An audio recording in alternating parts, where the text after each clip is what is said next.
Now, the Golden Globes television ratings slumped to a new low of just 6.3 million viewers. That's according to preliminary figures from broadcaster NBC. The troubled award show tried to bounce back from its recent scandals but fell short.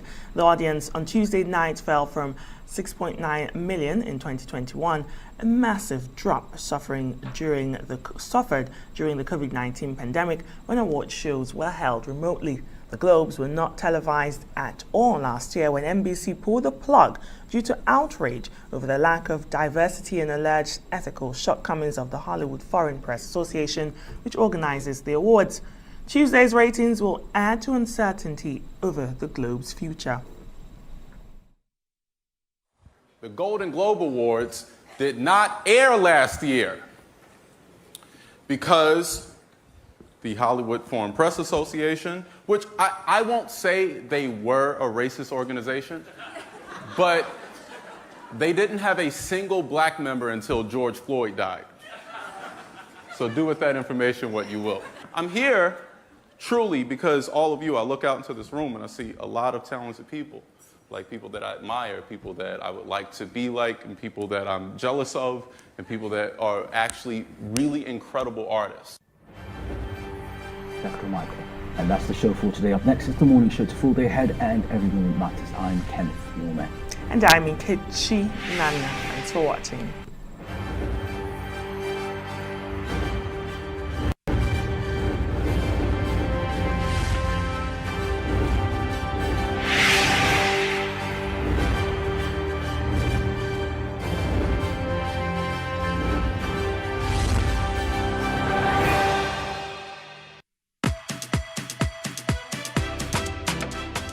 Yesterday, I got a call from Globe. I won a 3-bedroom bungalow. Yes, guys! Guess what? I won a car. I won a generator by participating in the Festival of Joy promo by Globe. Hey, you don't do this one for me. You don't make it set to me with sewing machine. I won generator last year. This year I won for It's a celebration like no other, with prizes like no other. 20 new houses to be won, 24 brand new cars, 200 sewing machines, 100 generators, 1,000 rechargeable fans. Glow Festival of Joy promo. Dial *611# now.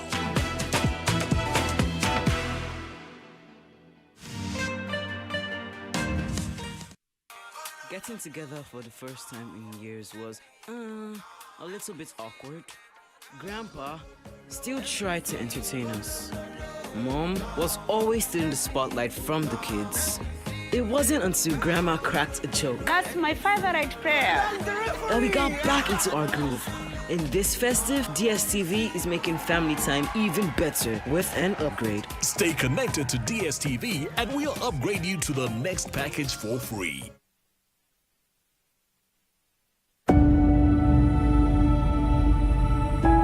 One planet, our world. 200 countries, 500 cities of over 1 million. 8 billion people with your own story every day, every news day. We make sense of all the noise because you need to know what's important for you, your family, your business, and how it affects your story. Breaking news, the top stories, All the sports updates as they come in. and the very latest entertainment news from Nigeria and the world. Our stories are your story. From our headquarters in Lagos, Arise Newsday for 3 hours every day. Make every day a news day.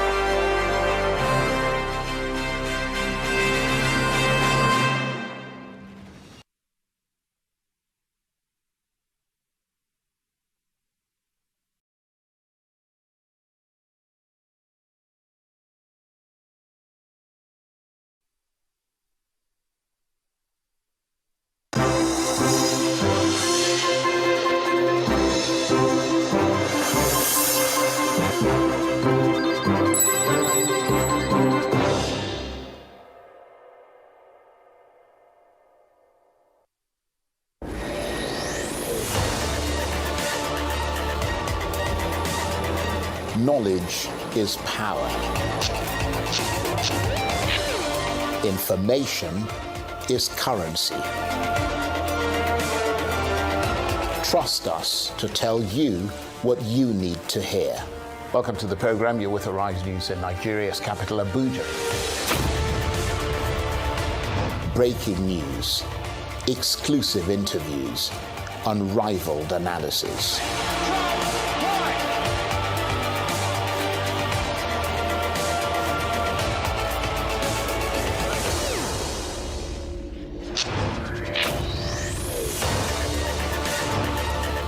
It's you, the audience, who drives our agenda.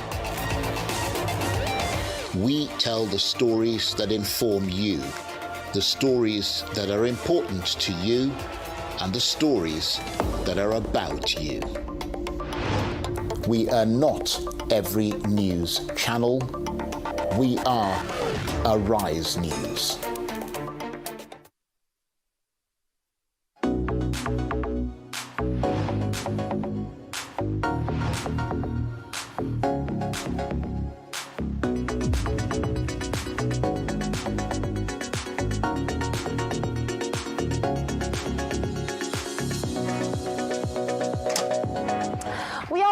A bit of showbiz. If it's happening in the world of entertainment, you'll be hearing about it here. From what's trending on the socials to music and movies, and all the latest showbiz gossip from around the world. Join us for a front row seat at the Oscars in Los Angeles, or the biggest moments from Fashion Week. It's fun, it's fresh, and it's packed full of all the entertainment news you need to know. You heard it here first. I'm Kachi Ofia, and this is Arise 360, where every culture matters.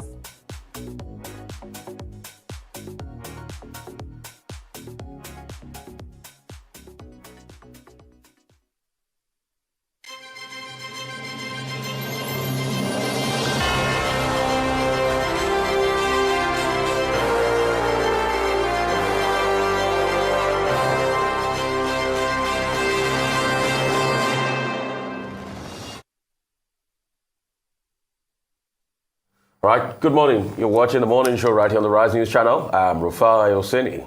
And I'm Ayon Myra Essay. We've got a great show lined up for you over the next 3 hours. So sit back, relax, and let's kickstart your day because the morning show begins right now.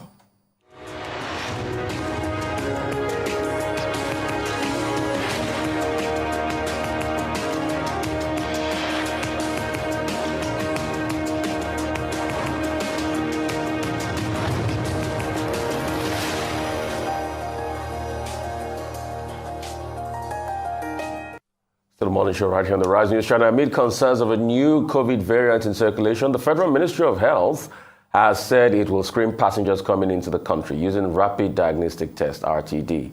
NCDC Director General Dr. Ifedayo Aditiva said globally more than 3 million new cases and 10,000 deaths have been reported in the week of December 26 to January 1, 2023. And this represents a reduction in weekly cases and deaths of 22% and 12% respectively. The African region reports a 73% and 32% decrease in new cases and deaths compared to the previous week.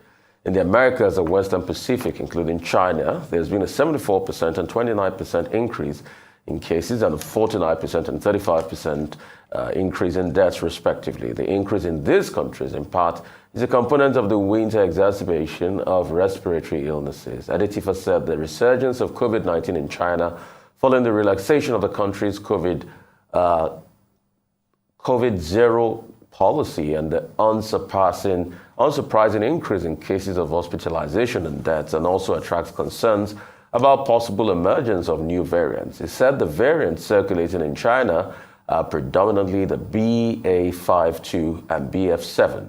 According to him, these variants have been circulating in other parts of the world, including Nigeria, since 2022. So joining us later on the show to discuss latest concerns around the new strain of COVID-19 is Professor Oyewole Tomori, Professor of Virology and former Vice Chancellor of the Redeemers University.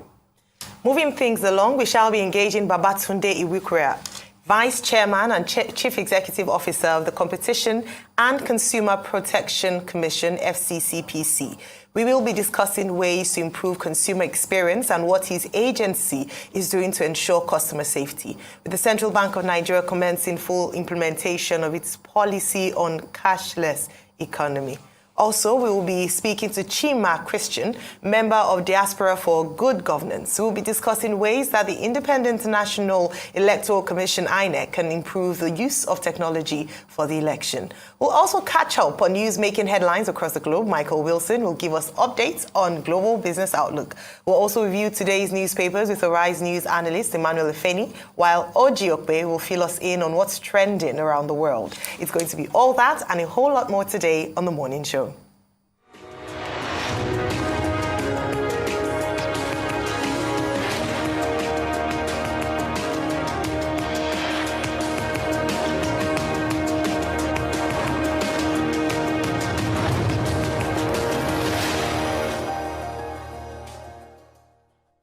Welcome back to the morning show here on Arise News.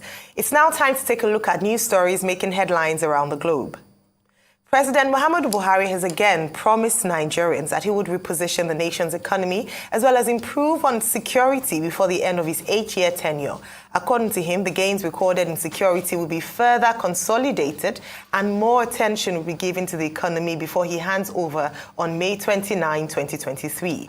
Buhari also declared that multi-party democracy is better than military rule and described the Catholic Bishop of Sokoto Diocese, Matthew Kuka, as a vigorous fighter.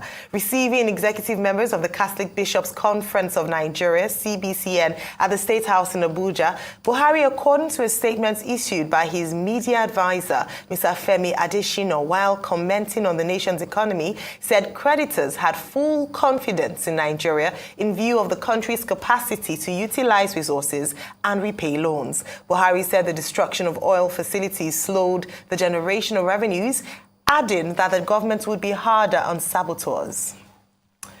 Well, hello, Rufai, and I mean, the good Catholic bishops. Yeah, it was good that, and I think that was kudos to President Buhari.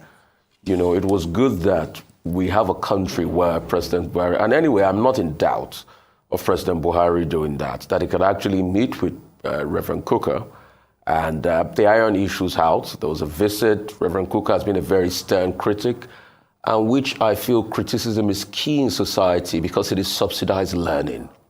So for those that try to shout down critics, they should know that it's just subsidized learning. What you do is you pick the empiricals out of the criticisms and you leave the other parts. And I'm happy they had a very friendly overture and exchange, and they, reached out to one another. There were laughs everywhere. Called Reverend Kuka a vigorous fighter. And all of that. But it doesn't mitigate the fact that the things that Reverend Kuka complains about are still evident in Nigeria. There's still a lot of marginalization across tribe and religion, and those decisions affect a lot of Nigerians. Some of them made by the president, and some statements made by the president. But you see, what President Buhari showed in that visit is the fact that we can disagree without being disagreeable. The other parts and the other slants to it where he says he's going to fix the economy, is it realistically possible? Because I'm somebody that likes to deal with empiricals. Fixing the economy, is he going to be able to fix the inflation rate before May 29? We just got 45 days to the election. And I hope he knows that the moment after the presidential election, he's as good as lame duck. In fact, he's even lame duck now as we speak already. And people and watchers of Aso Rock are beginning to say that the visits to Aso Rock has reduced tremendously. So what does he really want to do between now and then? Is he going to make any grand reforms as regards the Finance Act is not signed into law? Because there were a lot of concerns raised about the Finance Act that was hurriedly passed on to him without giving people the input on it. Take, for instance, those manufacturing companies, food and beverage manufacturers, are already complaining about things like increase in sugar taxation for them. The sugar taxation they want to, that is going to stifle their business. The food and beverage sector provides about 5% of the jobs in this economy. It's about 22% of the manufacturing sector, and they're already complaining. So is he going to make those reforms, and how quick is he going to be able to do that? Is he going to be able to fix the deficit in the budget, which obviously we know that is a big problem? There's the talk about ways and means. We've not been able to get around that. What was even done with the money in the first place, all the laws broken. So how is he going to be able to rejig the economy? And there are talks about our international creditors. Now it's the interest rates to get loans abroad for us is higher because people are beginning to look at even our debt status. Because the problem is not debt, don't get me wrong. It is the fact that you don't have revenue to be able to pay back the debts. And the revenue is not coming in. We can't keep looking forward to oil revenue any longer because it's not just there. Kudos again to the government. They've increased up a quarter. They've made some, push as regards crude oil theft and all of that. But even with your best projected revenue, the budget will still have a deficit. So there are problems there. Insecurity, how is he going to fix that in the coming days? The economy, the state of education, and some other things. Anyway, President Muhammadu Buhari said this a couple of months ago, and that was when he had about a year to go. Nothing pretty much has been able to shift. I don't think in this last days a lot of ground we'll be able to cover a lot of ground. But I think where he can also make a big input, and I don't think it's the culture of our Nigerian presidents, maybe we can borrow this from America, is for him to be able to leave a robust handover note to the incoming president, being honest with him about the challenges and some possible suggestions of the mistakes he made and the corrections. So maybe if we probably look at a possibility of a good handover note of probably will entail the things I felt I should have done that I didn't do, then I think that could be the pathway to soothing this, because government is a continuum. And nobody must come and dwell. If you get elected as president, you shouldn't come and dwell about, oh, President Buhari didn't do this. You have to hit the ground running and save this country once and for all. Yes, absolutely. Thank you very much. Like you mentioned, all the presidential candidates must be aware of the state of the economy. They must be watching very keenly to understand how they want to come in and begin to marshal out their plans. Nigerians will no longer accept the excuse of the fact that, I met a very bad government. Because to be fair, the APC government is still talking about the PDP years, despite the fact that they've been in power for 8 years. They're still talking about the rot. And I mean, fair enough if that was the reality on ground, but why we elected you was for change, which was the platform on which they were voted in. But let's talk about the Catholic Bishops' Conference of Nigeria's visit. It was led by their president, Most Reverend Lucius Ogoji. Now, the importance of this, and like you said earlier, that kudos to the president for opening up that line of dialogue, channel of dialogue with the bishops of the Catholic Church. This isn't the first time he's doing it. In fact, they admitted that even before he got elected, they had opened up the channels of dialogue and it continued to do so whilst he's been president. In 2018, they met with him. As you've mentioned, Bishop Matthew Hassan Kuka has spoken to him. Not very pleasant. Last year, twice, during his Easter homily and during his Christmas homily. And they shared their concerns. They've been consistent in talking about nepotism, in talking about the handling of security or perhaps insecurity in the nation. They've been consistent about talking about the level of poverty. And this is, as you mentioned, just as if it's a farewell to him because he has only a number of months before he hands over to the next elected government. Now, estimated 20 million Catholics in Nigeria. So they represent a sizable number of the people that the president governs. They brought their concerns. The president was saying that he would sustain he would build on his legacy of the economy, of building on a good economy, a sustainable economy, and also on security. Fair enough to him, he's titled this 2023 budget, the budget of fiscal stability and transition. So he's looking at improving the economy, even though analysts have said and economists are not quite optimistic with this particular budget, saying that it's actually one of stagflation as opposed to it being of fiscal stability. And then in terms of security, he said that he reiterated the fact that they've degraded Boko Haram in the Northeast. He talked about the fact that he's just been to Yobe and to Yobe in Namaturu and Adamawa, Yola in Adamawa, and they gave him the assurances that indeed they've degraded Boko Haram in these areas and that he would consolidate on this work to ensure that he continues to fight insecurity. Again, that begs, we spoke about this extensively yesterday, and like you mentioned, we're looking forward to the next government coming in and actually tackling the state of insecurity in the nation, particularly with regards to banditry, kidnapping, and herdsmen clashes and the likes. And then on the final note, or the final call from the Catholic bishops, which is on a free and credible election, this, Rufai, is where I think he can actually make his mark. We still speak about former President Goodluck Jonathan because of what he did, where he conceded and didn't fight when he lost the elections. We're looking forward to President Muhammadu Buhari fulfilling his promise to Nigerians, which he's reiterated a number of times, that he was going to leave a legacy of free, fair and credible elections. And we're going to be talking about the INEC story very shortly. But just to mention that, like you said, there's no use crying over spilled milk at this point because he's going to be rounding off his tenure in a matter of months. However, give Nigerians a good election so that we are able to vote in the choice, the choice of Nigerians and not the choice of a few. This is one legacy the president could certainly leave, and this is a great call by the Catholic bishops to him as we approach election season. Important. Now, moving on, electoral body INEC is not considering postponing next month's general election or adjusting the election timetable. That's according to INEC chairman Mahmood Yakubu. He was clarifying an earlier statement made by the chairman of the board of the Electoral Institute, Abdullahi Abduzuru, who had said that the elections risk being postponed or cancelled due to insecurity. Yakubu also presented the voters' register to the 18 political parties in Abuja, and Chinaza Samuel reports.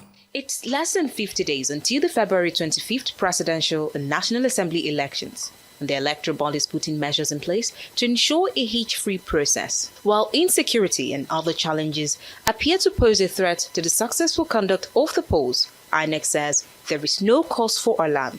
The elections will hold as scheduled. The Commission is not contemplating any adjustment to the election timetable, let alone postponement of the general election.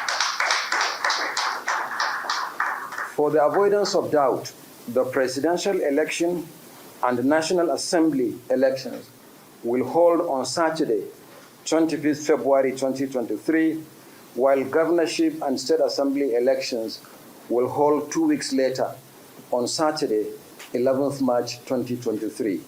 The 2023 general election will hold as scheduled.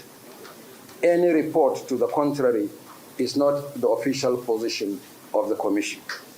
In fulfillment of the provisions of the new Electoral Act, INEC presented the voters' register to the country's 18 registered political parties. After the cleaning up of the data from the last continuous voter registration exercise held between June 2021 and July 2022, 9,518,188 new voters were added to the previous register, resulting in the preliminary register of 93,522,272, which was presented to Nigerians for claims and objections as required by law. A review of the document shows that Lagos has the highest number of registered voters of 7 million. Kano follows closely with 5.9 million voters. Kaduna comes next with 4.3 million voters, while Rivers State has 3.5 million voters. Ekiti State recorded the least number of voters with 987,000 voters, while Bayelsa comes next with a little over 1 million voters. Yobe State follows with 1.4 million voters. More review of the document shows that there are more men than women in the voter register. 52% of the registered voters are male, while 47.5% are female. Young people between ages 18 and 34 make up 39% of the voter register, while middle-aged persons between age 35 and 49 make 35.75% of the national register. Elderly persons between ages 50 and 69 make up 18.9% of the voter register, while senior citizens aged 70 and above make up 5.6% of the register. INEC says it remains committed to the conduct of credible elections during the February 25th and March 11 polls and is asking citizens who are yet to collect their voters' card to do so within the stipulated time. Chinaza Samuel, Arise News. Right. Well, thank you, Chinaza Samuel. I mean, great report there, I must have to say, to Chinaza Samuel. But here, it's right there in the faces. At first, I'd like to say INEC should step up this collection, make it available to people. In that report, I think they talked about the fact that they've put out over 13 million PVCs. The last election cycle, we had 84 million people. Now it's 93 million people. Between June and July last year, you have about 9 million new people registered again on that. So we need those people to be able to get their PVCs. And I'm happy it's in the ward levels now. Let's see how quick people are going to pick up their PVCs. But stats are good, and that's why I like data. It just shows you that the future of this country will be determined by people between the ages of 18 to 34. And that's what we keep saying. So 18 to 34 that have a mindset to change the country anew. And that's why I keep saying that the bulk of the voters in this country are people that were not born as at year 2000. And it's obvious. As at most people in Nigeria, you see a sizable part of the population were not born in year 2003 or 2004. So they have the right to be able to change their country. The second cadre is between 34 to 49, which is about 33 million people, and the seniors. So please, young people out there, go out to vote. If you further extrapolate that data even further, you will see that most of the people, over 26 million of the voters are students. So students have the right to be able to change the dynamics of their country. So if you feel disgruntled about ASU strikes and the underdevelopment of the education sector, you have the right now to vote. You've got a PVC in your hand. The breakdown according to the states, the KKK state still holds the ace. Lagos leads with over 7 million registered voters. But the question is, are we going to break the jinx of voter apathy? Those that decided the elections, the last elections in Lagos, were they up to that amount? No. It's always a miracle in the last 2 election cycles if we get over 3 million voters in Lagos. The last time we got a 1.5 million clear win threshold was Babatunde Raji Fashola in 2011. So voter apathy has increased.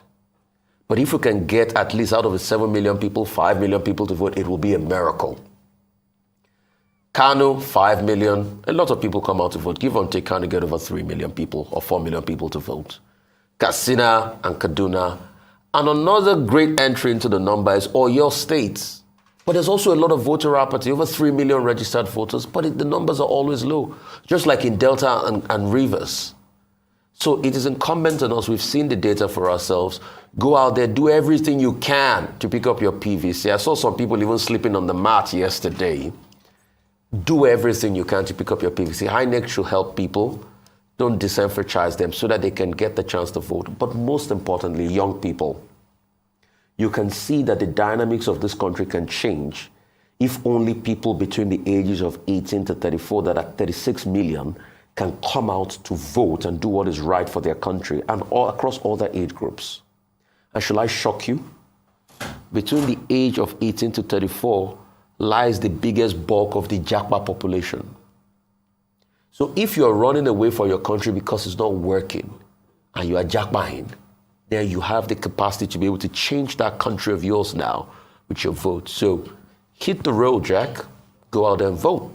Keep it rolling. Thank you so much, Ufai. Now, when we were speaking, just to also clarify, again, to emphasize the fact that the INEC chairman, Professor Yakub Mahmood, said there was no room for postponement of the elections. Yes. In fact, he defended this claim quite extensively by demonstrating that by presenting the voter register, they released a schedule of activities, 14 step-by-step guide earlier on in February of this year, I believe. Yes, February 26th of last year.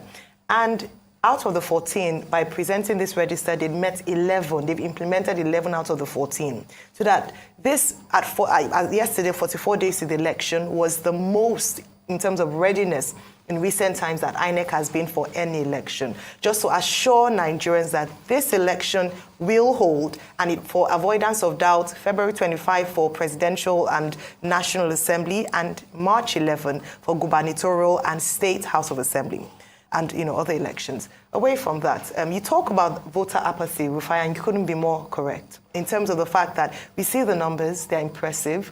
We have a higher number of registered voters in Nigeria. However, the determining factor is not the numbers we see today. It's the people that transfer their PVCs to an actual vote, who come out on the day. So let's explore the reasons why people don't come out to vote. You've already talked about one. Number one, the actual collection of the PVCs. We've had complaints by Nigerians who are eager to be a part of the electoral process, who are at the risk of being disenfranchised.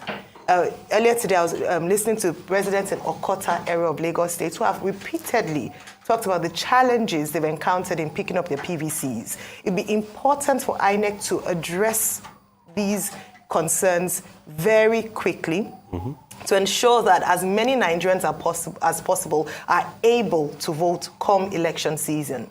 The second part is security. Some reasons why some people shy away from going anywhere near polling units is because they are afraid of what would happen to them.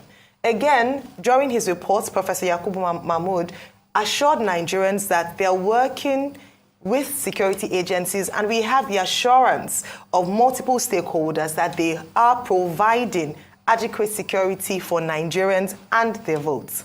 This is something that must be spelled out. But beyond spelling it out, they must also demonstrate in the days leading to the elections that what they say is what they mean. Unfortunately, if we're speaking currently and judging by the number of attacks on INEC offices and some even verbal and actual violence, Nigerians are not yet confident. Why should I go out to vote on election day without the risk of thinking that if life will be lost or someone will come and do something? You need to assure Nigerians that this will happen so that people are interested in going out there to vote on the day of election. The third reason for apathy, of course, is how credible the elections are. If you speak to a number of Nigerians, they'll tell you, I'm not going to vote because it's already decided, my votes don't count. I just want to speak to Nigerians at this point. Your vote does count. In fact, the reason why you actually give more room for election malpractice when you don't either, one, pick up your PVC, or two, go out to actually vote. And so the president has said, and we must continue to emphasize this so that we are holding him to account for a free, fair, credible, and he's added inclusive election so that we all go out to exercise our civic duties on election day. No excuses. The numbers are good. Let us ensure that we translate these numbers to actual votes and put in the person that Nigerians want as opposed to whom a few people have. And quickly, I wasn't happy about the fact that the data of people living with disability were not added. Please, next time, let us make them priority because they're part of society too. He mentioned them. Last year, 2019, they had no data. This year, he added, and they were quite low. I'll just quickly pull up the figures. Quite low, but still, at least they were captured in this particular cycle. And that's why I talked about inclusive, because if we're getting their numbers, we need to ensure that the centers are also, the centers are able to accommodate. I put the distribution of age groups and then persons living with disability. I'll pull up the numbers before we're done. But yes, he mentioned it yesterday. So this year we had a few people. All right, the APC presidential candidate Bola Tinubu has reaffirmed his commitment to transform the Southeast region into an industrial hub of the country. He made the pledge at the party's presidential campaign rally held at the Michael Okpara Square in Enugu. The APC candidate appealed to his teeming supporters to be resolute in their resolve in ensuring victory for the party in the region. If you elect me as the president, and we work together, we can create industrial hub for Enugu. Industrial hub for Igbo, for Ebonyi, Anambra, Abia, deep sea port, 2 in Port Harcourt, fabricating engines, making all the things necessary. Not just cutlass and back brave hands. Enugu will become an industrial hub. And it's for APC. We have to integrate ourselves into the center so that we can boldly go to the center. We can boldly go to Jagaban with the results of our polling units, with the results of our wards, with the results of our local government, with the results of our states. You will not bargain very well if you have not won all these levels of our elections. Cardinal necessity for Ndi Igbo and indeed Nigeria to embark on proper integration to the national politics, to be part of the national cohesion, and become participants of the national politics. It is not about whether you have been a leader for 20 years, nor is it about whether you are the richest man from Southeast, because I'm convinced that what the richest man can do for a community in 200 years, federal government can do it in 2 seconds. Well, there you have it, Rufai. Yeah, good. It's a good thing we plugged out the data on disability, which I feel is quite very low. Yes. 85,000 people, about 85,000 people, that is very low. I think in the next election cycle, we should learn to capture more people living with various forms of disability, and it has to be stated here. But he was in Enugu yesterday, the presidential candidate of the APC, Bola Ahmed Tinubu. I'm making it a personal calling for myself. I would not like to dwell on the abuses. I would like to dwell on the substance. I think we give so much, oxygen to these abuses, which is very funny and stupid as far as I'm concerned. I don't want to dwell on that. I want to dwell on the subject of matter. He struck a lot of chord yesterday, and give it to him. He got on the campaign trail, looked at the area, said the things he was going to do, but it was low on how he was going to do them. But one thing he has always made the argument on that I support him totally is on coal.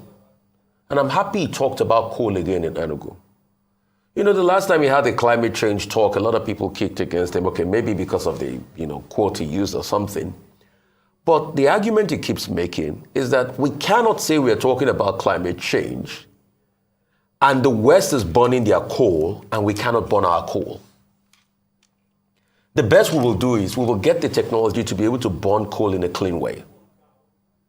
And coal used to dominate a part of our electricity production. We had coal-powered electricity plants. Even out of, places like Enugu.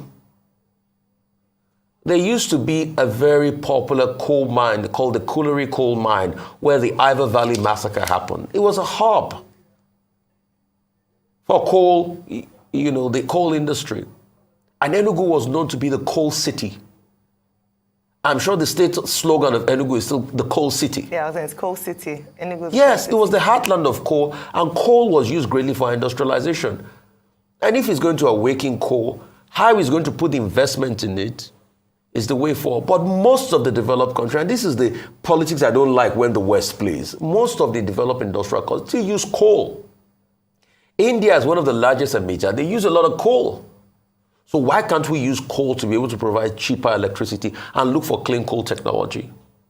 I disagree with President Trump on many things, but as he did reawake the coal industry in America, I was happy about. Because you can't say that in transition to clean energy, it has to be electric cars all through. We want electric cars, but are we there yet? And we can't deny the fact that fossil fuel will still be a very major part of our energy mix till the end of this century, until we are able to make alternative viable transitions. Germany has opened their coal power plant again because of the crisis in Ukraine. And even after COP, people are opening coal. It's not that I want a cleaner environment. But all I want also is fairness. And like he said they're going to also improve agriculture. Yes, the East is known to be an agricultural, viable market for agriculture. A lot of planting activities, a lot of research and development can go into that place. And there could be a lot of research and development that comes out of the East. And there are many mineral resources that could still be brought out of the East. You've got cement. I mean, one of the biggest cement hubs we knew before used to be Nkalagu. And I'm happy that the Empire State Governor was there. But the big question is, how are you going to bring out all this mineral resource to work for Nigeria?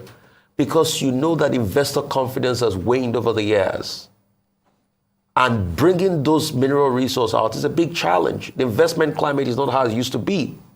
It's even more difficult to raise money for projects on coal than it is back in the days, because there's environmental impact assessment on projects now that before you can raise colossal amount of money for this project, you have to look at the effect of the environment, and they're going to cite this regulation. So how is it going to do it? But it sounded off on the right things. The abuses were not necessary. I will not dignify all of the abuses and slurs at other candidates and all of that. Yes, he bragged about Lagos as usual and all of that. But let's us talk on the substance. But the question will be, how will he do all of this? It is good to make promises. And hope he knows that we are writing those promises down. And after the first 4 years, in a case, if he wins, we'll be asking what has been done as regards resurgence of coal in Enugu. And has he improved the Eastern hub? Because campaign promises, too, are really important. So we don't want the case where some people promise they'll make $1, $1 anyway, they've denied it now. And they'll do so much. They'll give student loans. We don't see student loans till date. They will create 3 million jobs. And today we are not seeing 24 million. In fact, we've lost more jobs. But he struck all the good chords. Kudos to him. Brilliant. Now, you've just said what a number of people have said about the Asiwaju Bola Ahmed Tinubu campaign. What he's done really well is that for each region he's gone to, he's spoken to the issues in that region. And we've talked about this on the show. So when he went to the north, addressed the issues concerning them, in addition to his broader theme on renewed hope. And so that's something that's very powerful. I must give him kudos for that. And he's been also very specific about what he will do in each of these states. And that's important. As you said, it's beyond the saying. The taste of the pudding is in the eating. Yeah. Beyond the saying is the action, how he hopes to do this, what he will do. That's what Nigerians want to see. Now, something else that the Enugu rally brought up was the challenge, the APC challenge in the internal wranglings within the APC in Enugu. So it was reported that some APC chieftains in the state, even though they welcomed him at the airport, didn't attend the rally. And this just brings to light again that there's still trouble in APC in Enugu State. So some leaders like the former Senate President, Senator Ken Namani, the former governor of Enugu State, Honorable Sullivan Chime, the Minister of Foreign Affairs, Mr. Geoffrey Onyema, didn't attend the rally as would have been expected of them. And it's still the same thing around the fact that they feel that the state chairman was imposed on them. They also argue that the state gubernatorial candidate, Uche Naji, and his deputy are from the same senatorial district, and that has never happened. So unfairness. And in protest of that, they said they were not going to attend the rally. However, I must say that the PDP must learn something from them. You cannot cut off your nose to spite your face. Mm-hmm. What they said was that even though they were aggrieved or unhappy with the situation of things in Enugu, they were still going to support the presidential candidate because they thought it was important for them to deliver votes to him. And so it was a peaceful, if I put it that way, protest by not attending the rally, but they still went to receive him. They still talked about it. They granted interviews to pressmen, and all they were saying is that this is our case. However, we wouldn't allow it to affect the politics or the elections coming up in a few weeks, even though we're not quite happy with what is going on in the state. And so I would say that, just to look at what's going on in Enugu State, this rally brought that up, but very importantly, that in politics or in if a house divided against itself cannot stand. And so despite the fact that they're not happy with what's going on in the state, they're still able to stand for their political presidential candidate, their party candidate, and well done to them. Well, that's all on the news headlines. We'll take a short break now. When we return, we will have Michael Wilson to give us updates on global business activities. Stay with us.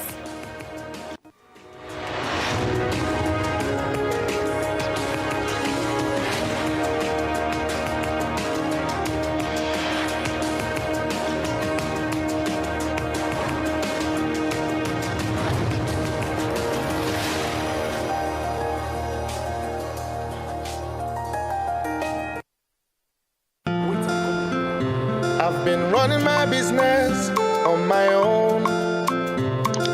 Trying my best to get it to the next level, but I really need some help to get ahead.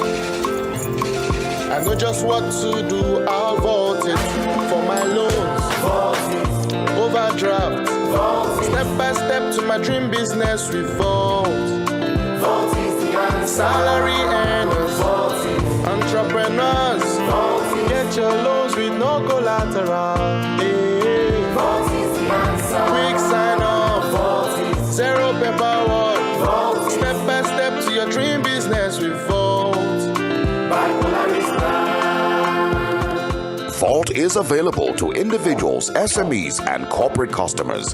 Download Vault by Polaris Bank from the Google Play Store or Apple App Store to get started today. Vault is the answer.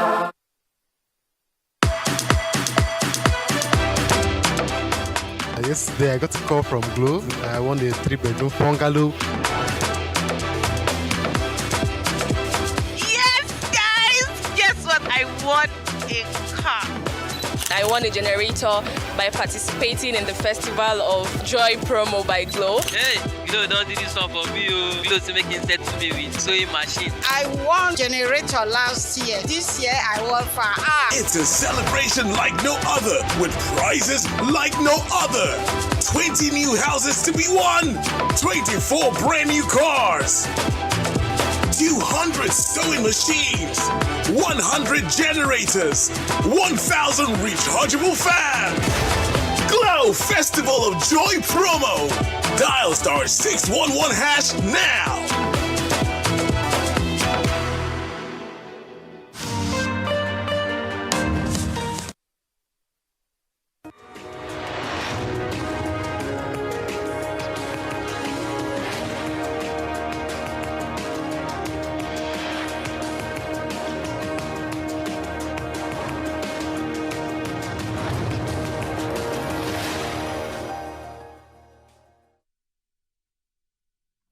Welcome back to the morning show here on the Rise News.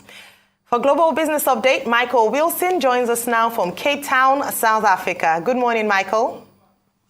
Good morning. Asia, like the rest of the world, really, awaiting the US inflation figures, which will show the way the Fed's going to go as far as interest rates are concerned. Not that they won't rise again, but the rising may be slightly shallower than has been in the past. So the Nikkei is fairly flat. China's inflation came in at 1.8%. That's more or less in line with what was expected. But an important development in the China economy is the help that the property market is getting. Present in a downturn, a lot of debt defaults and so on.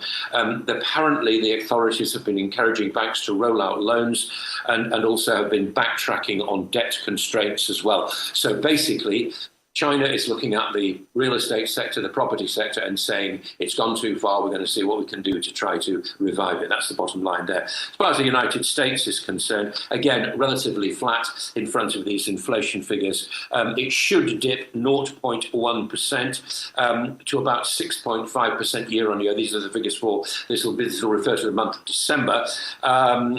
November was 7.1%. The peak was 9.1% in June. People wondered whether it was the peak. Well, as far as the current figures show, it certainly was. The Dow was up 260 points in regular trade. Now, along with various employers asking people to, or telling their employees to come back to the office, Starbucks is now saying it must have people in the office 3 days a week. It's joining Disney, Twitter, Apple, which are mandating a sort of structural return to the office. And this will apply to employees, how they describe as within commuting distance. Exactly what that within commuting distance is has not been specified at the moment. Alphabet owns Google, and it's got a subsidiary which is a health science unit called Verily. It's going to cut 15% before it restructures, but the 15% is the important thing because it's exactly going along the lines of other companies in the United States still worried about consumer demand. Never mind what happens in the larger numbers of the economy. As far as consumers consumer demand is concerned, they feel it will slightly fall. And again, this is another aspect to all this. If you remember the Staten Island warehouses of Amazon, the staff got organised there and said that there should be some sort of debate about wages and the way that people were laid off. 8,300 workers there. The Staten Island thing, and this has now got an official federal Labour Board agreement behind what the Amazon workers were actually doing. Unfortunately for them, the average takes about 465 working days for collective bargaining to actually take place. And Amazon say they're going to appeal it. Of course they will. But nevertheless, it's quite an important union move in the United States. As far as FTX is concerned, you remember that was the cryptocurrency exchange that was valued at $32 billion. Well, it turns out that those put in charge of trying to bring the bankruptcy proceedings to a relatively speedy end have managed to lay their hands on $5 billion worth of liquid assets. That will go back to the shareholders. But the thing is, there's a lot more illiquid assets there, and that'll take much longer to entangle. But this is part of a quick move to try to repay investors as quickly as possible. Now, Disney is gearing up for a boardroom battle. So there's an activist investor called Nelson Peltz who actually succeeded in getting on the board of Procter & Gamble back in 2018. He's trying to do the same thing with Disney. He thinks that Disney has spent too much money on streaming rather than concentrating on their core activities. And Disney have hired an ex-Nike chairman called Mark Parker to try to block this. But there's a big boardroom battle actually brewing there. Russia, I'll take you to Russia now, and the revenue from fossil fuel exports is actually falling as a result of EU constraints on it. In fact, the revenues have, what I'm reading some reports of saying that the oil and other energy exports have collapsed, which means that it's losing about $170 million a day, 17% fall in earnings since that actually happened. And naturally, Ukraine is saying, well, that's working, let's have some more. The EU, now the corruption probe, which is based on Qatar and its links with the inner workings of the EU, is extending its allegations around Pier Antonio Panzeri, saying that the Moroccans also have been paying him as well. These are just allegations, and it's ahead of more investigations coming as far as that's concerned. Just thought it was worthwhile keeping you up to date. The EU continues. The world's richest man, Bernard Arnault,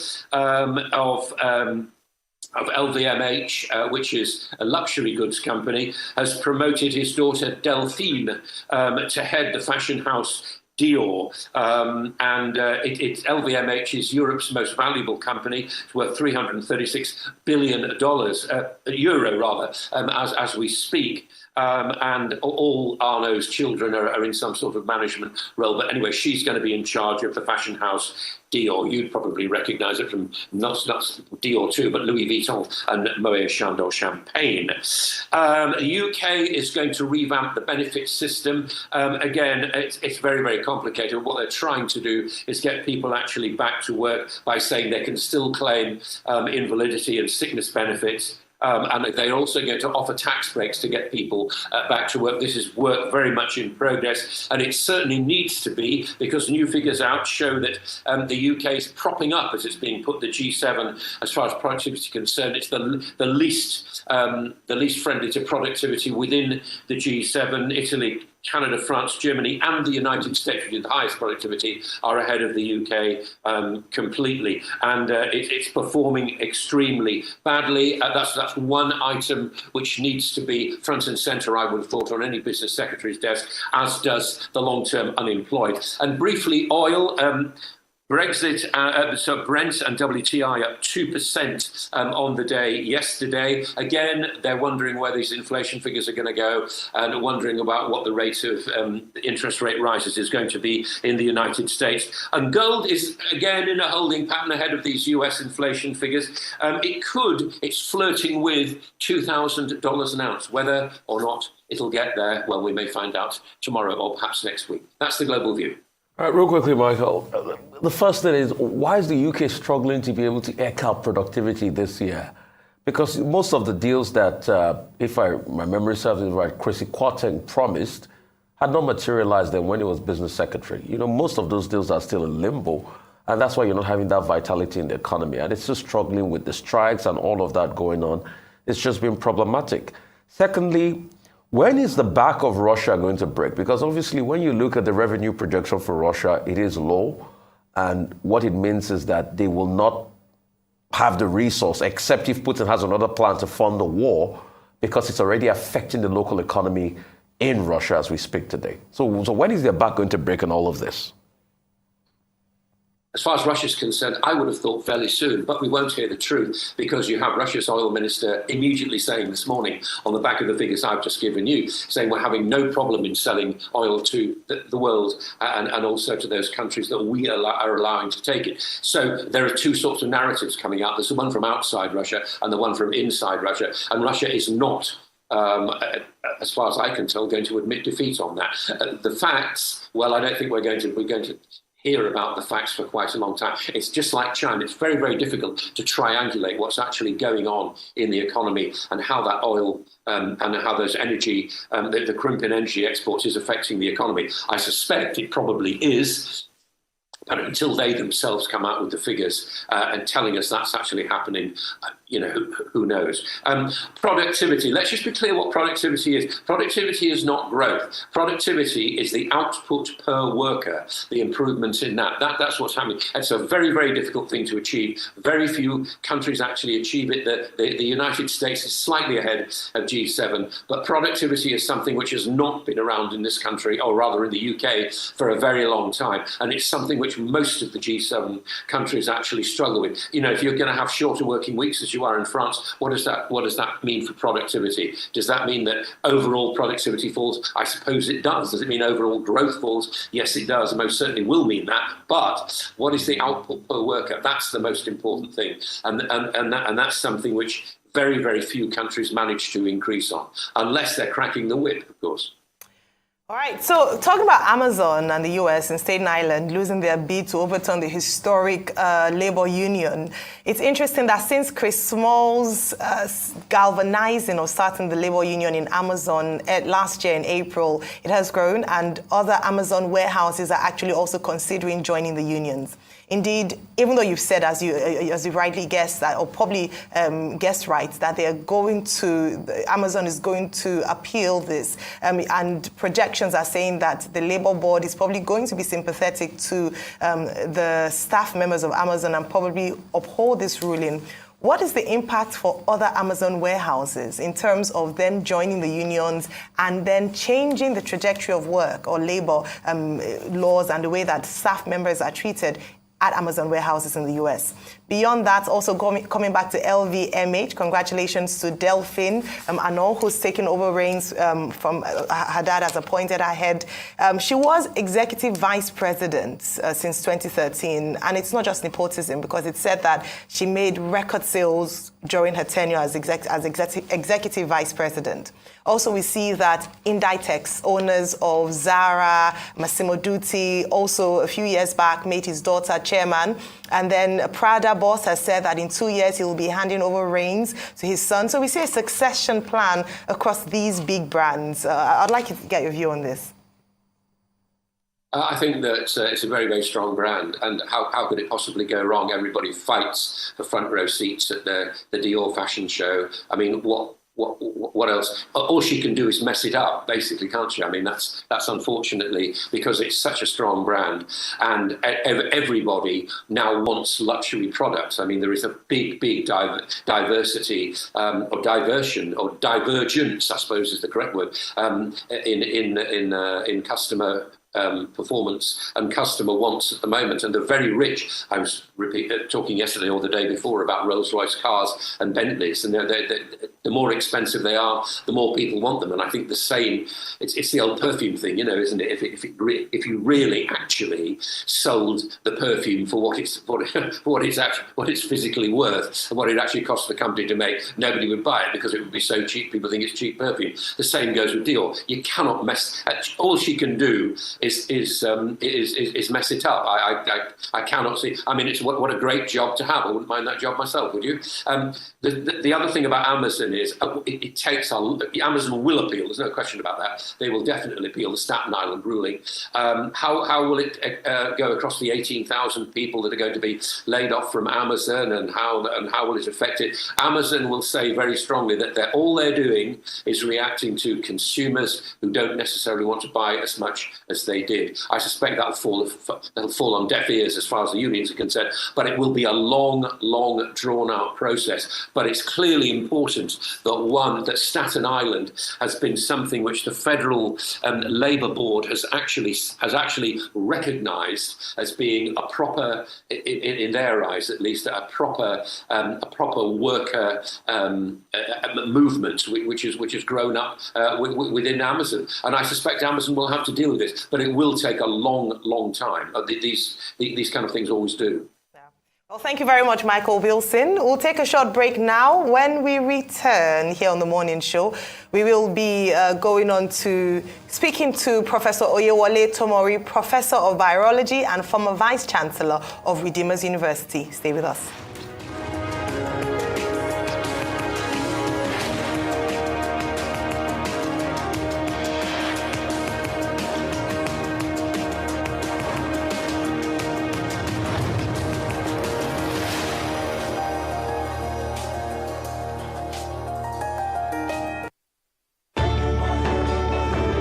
As you adjust to the new realities for operating your business and engaging with your customers, let us help you transform your business into a digital powerhouse capable of adapting and taking advantage of today's opportunities. With our best-in-class array of digital solutions, you can conduct your business, receive payments from your customers, and perform transactions quickly, safely, and conveniently, because we've got you covered with the right people, technology, and service offerings.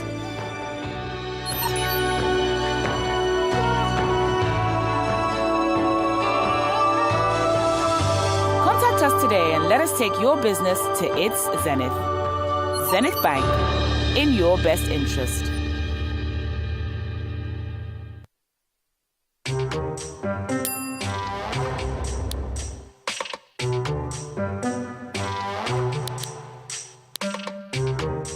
I'm about to serve better breakfast. If you're in Lagos, you need to see this.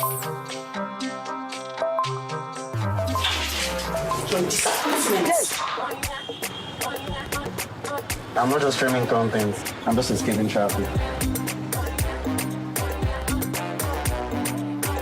Get more data to enjoy exclusive content. Dial *141# now. Airtel, the smartphone network. My brother, my sister, do you know that winning an election is not only about getting the majority vote? For that your candidate to be declared winner of the election, he or she must secure 25% of the vote in 2/3 of all states plus the FCT to be president, and 25% of the vote in 2/3 of all local governments of a state to be governor. This is constitutional, and every presidential candidate has had to pass this threshold. Even governors have had to make this mark to get elected in their states. We live in one country with different languages, religions, and ethnic groups. This is why it is not enough to have only northern votes, or southern votes, or eastern votes, or western votes. The only way to get elected as president or governor is by gaining enough support across the country and states. Let us make sure that we know now so that we don't cause an issue tomorrow. This message is brought to you by the Center for Democracy and Development, CDD, with support from the Foreign, Commonwealth and Development Office, FCDO.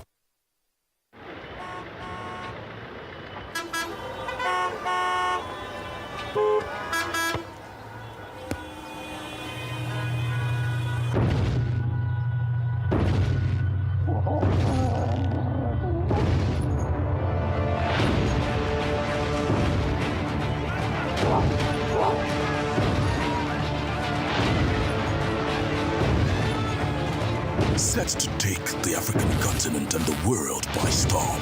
They are giants in every sense of the word, and they will bring entertainment that's just as big. Don't miss the first ever season of Big Brother Titans with two African giants, Naija and Nsamse, under Biggie's roof together. Big Brother Titans starts on Sunday, 15th of January on DSTV 198, GoTV 29, and Africa Magic. Headline sponsor, Bamboo, Flutterwave, and Lotto Star.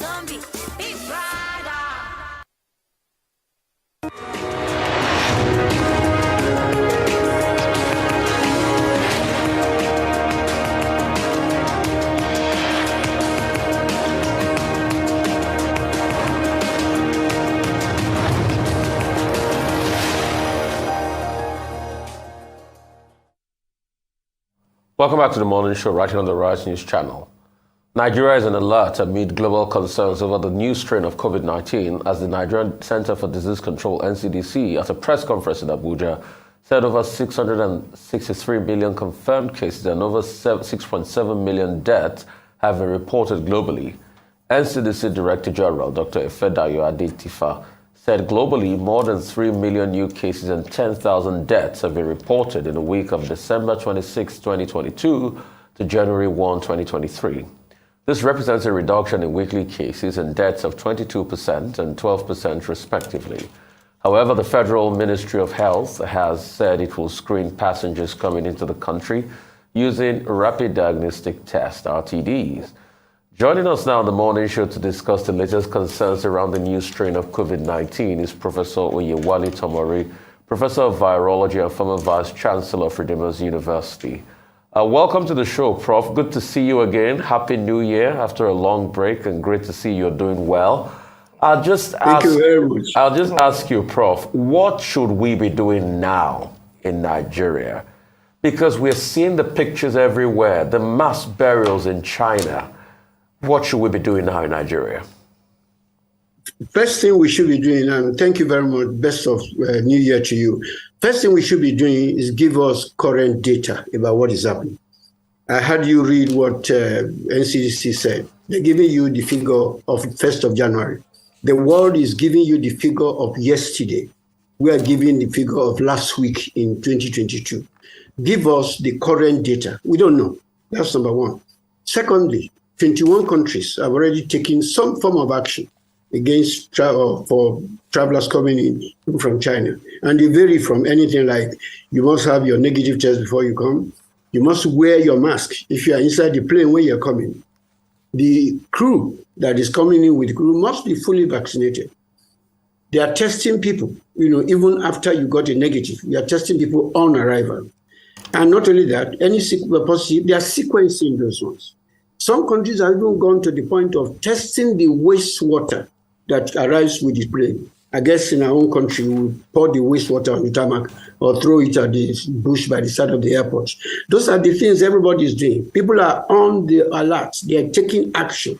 Yeah, I heard they said the Ministry of Health said we're going to do this, we're going to do that. When is it going to come into operation? I think we'll have to wait for PSC or somebody. As I mentioned, 21 countries. Of the 21 countries, only one country in Africa has taken any action. And of course, I can be afraid. I think maybe we're worried about the repercussion of China because of the money we're owing them if we go against them. These are some of the issues that I think we need to look at. Our health is more important than all this situation we're talking. Nigeria must be active, proactive on these issues, like other countries are doing. I've listed some of the things countries are doing. We must put those ones in place. At the airport, in the test anybody coming in, make sure it's negative. Even with that, test them by RDT, just like the ministry has said.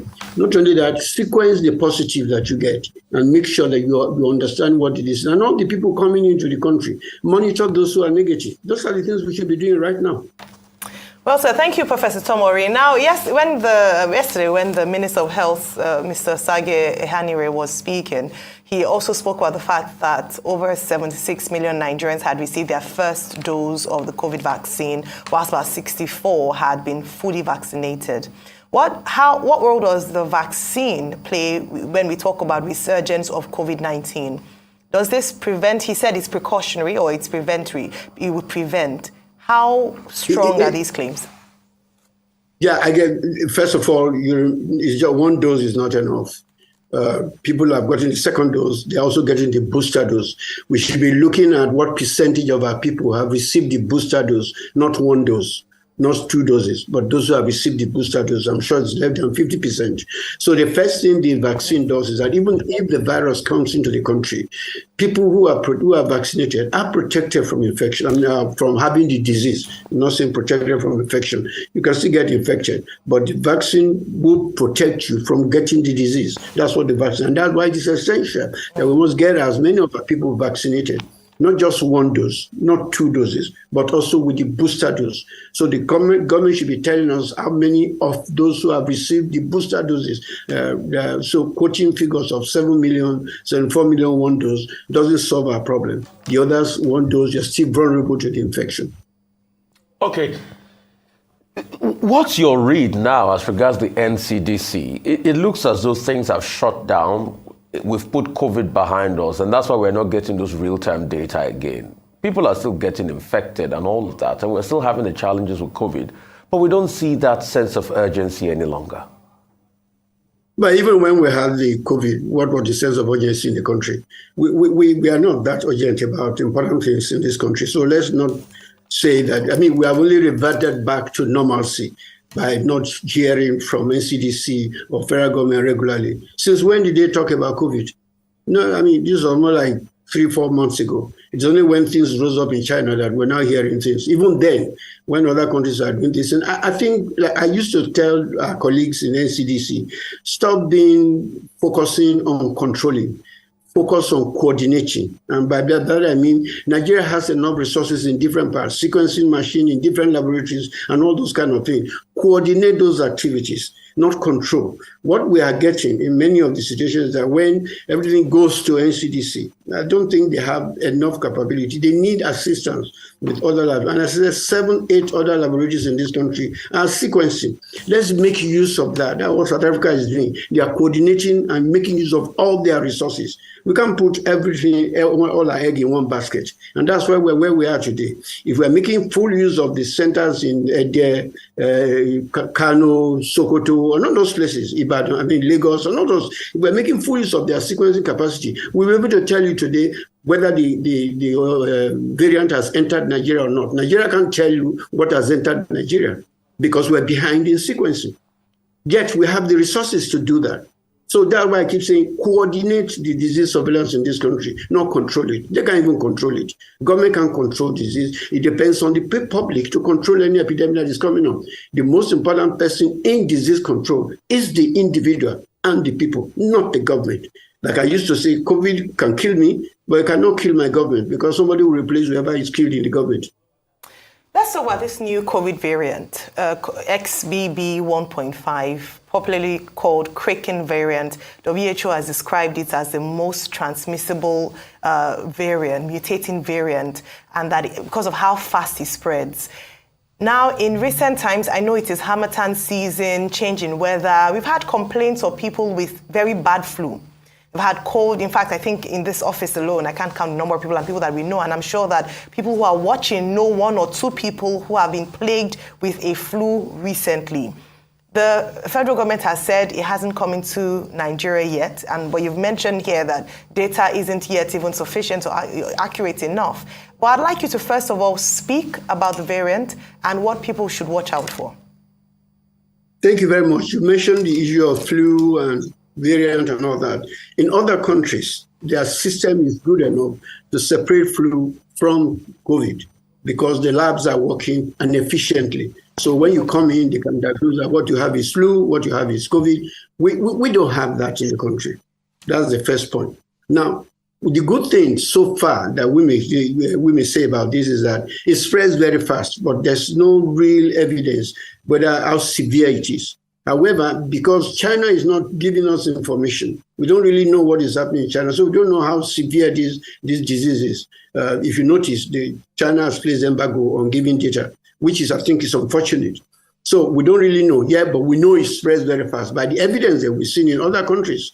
All these countries, 21 countries that have introduced different kinds of sanctions for travelers from China is because they're detecting those things and the things are moving fast. The same thing with the US. They spread what is predominant in the US now is this new variant that we're talking about. So do your diagnosis, get your laboratory informed, then you can tell you what you have. I don't think we know what we have in this country yet.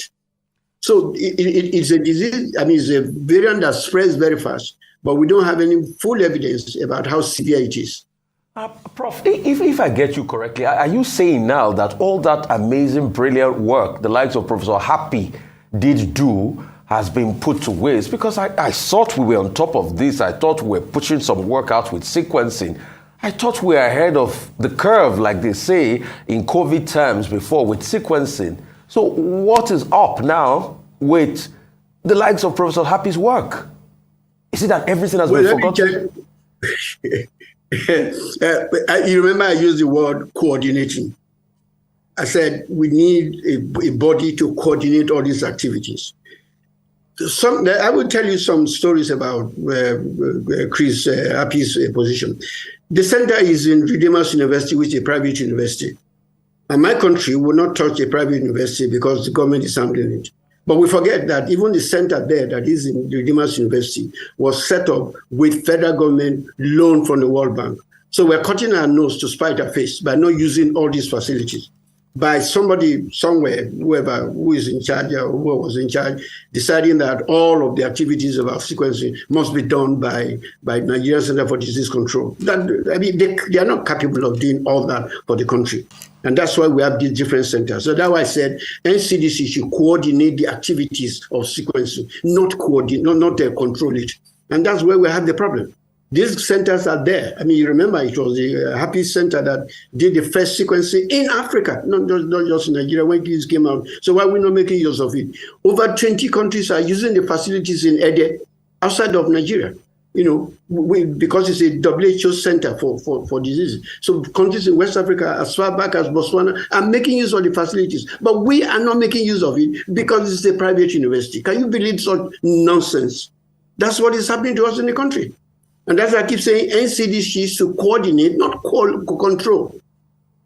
Wow. So with all of this now, NCD is not taking sequencing from Professor Happy's lab at Redeemers, and nothing is happening? From the latest information, when things are broken down, they are now starting. And I have information that now they have sent some samples to Ede and a few other places. But it's not now we should be doing that. It should be a constant, regular coordinating activity.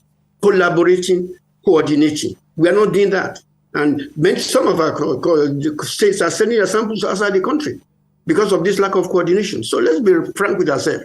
Let NCDC coordinate whatever, make use of full use of the facilities that we have in this country so that we can get ahead of the curve, as you said, not behind the curve. Yeah, absolutely. Now, let's still on this Kraken variant. Like you mentioned, they're still investigating it. It's new. However, the one thing that shows that it is fast, it's transmissible, very fast in terms of transmitting from one person to the other.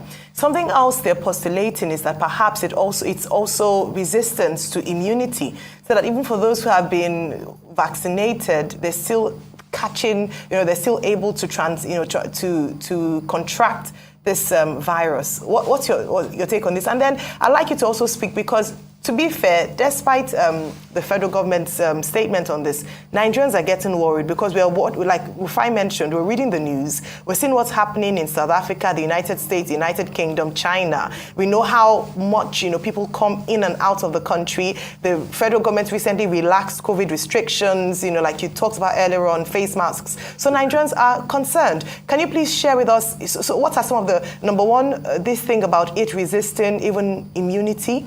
And then what Nigerians can begin to do to protect themselves before we come out with findings? I will start from the other side.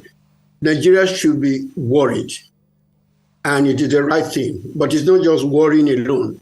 Nigeria should talk to our government to take action. there are certain actions you and I cannot take at the global level because we don't control who comes to the country. That's where Nigeria should take action. On my own side, I should remember and take it as we have a problem, and therefore I protect myself. And what are the things I should do as a person? All these things about make sure you are vaccinated, get your COVID vaccine and get your booster.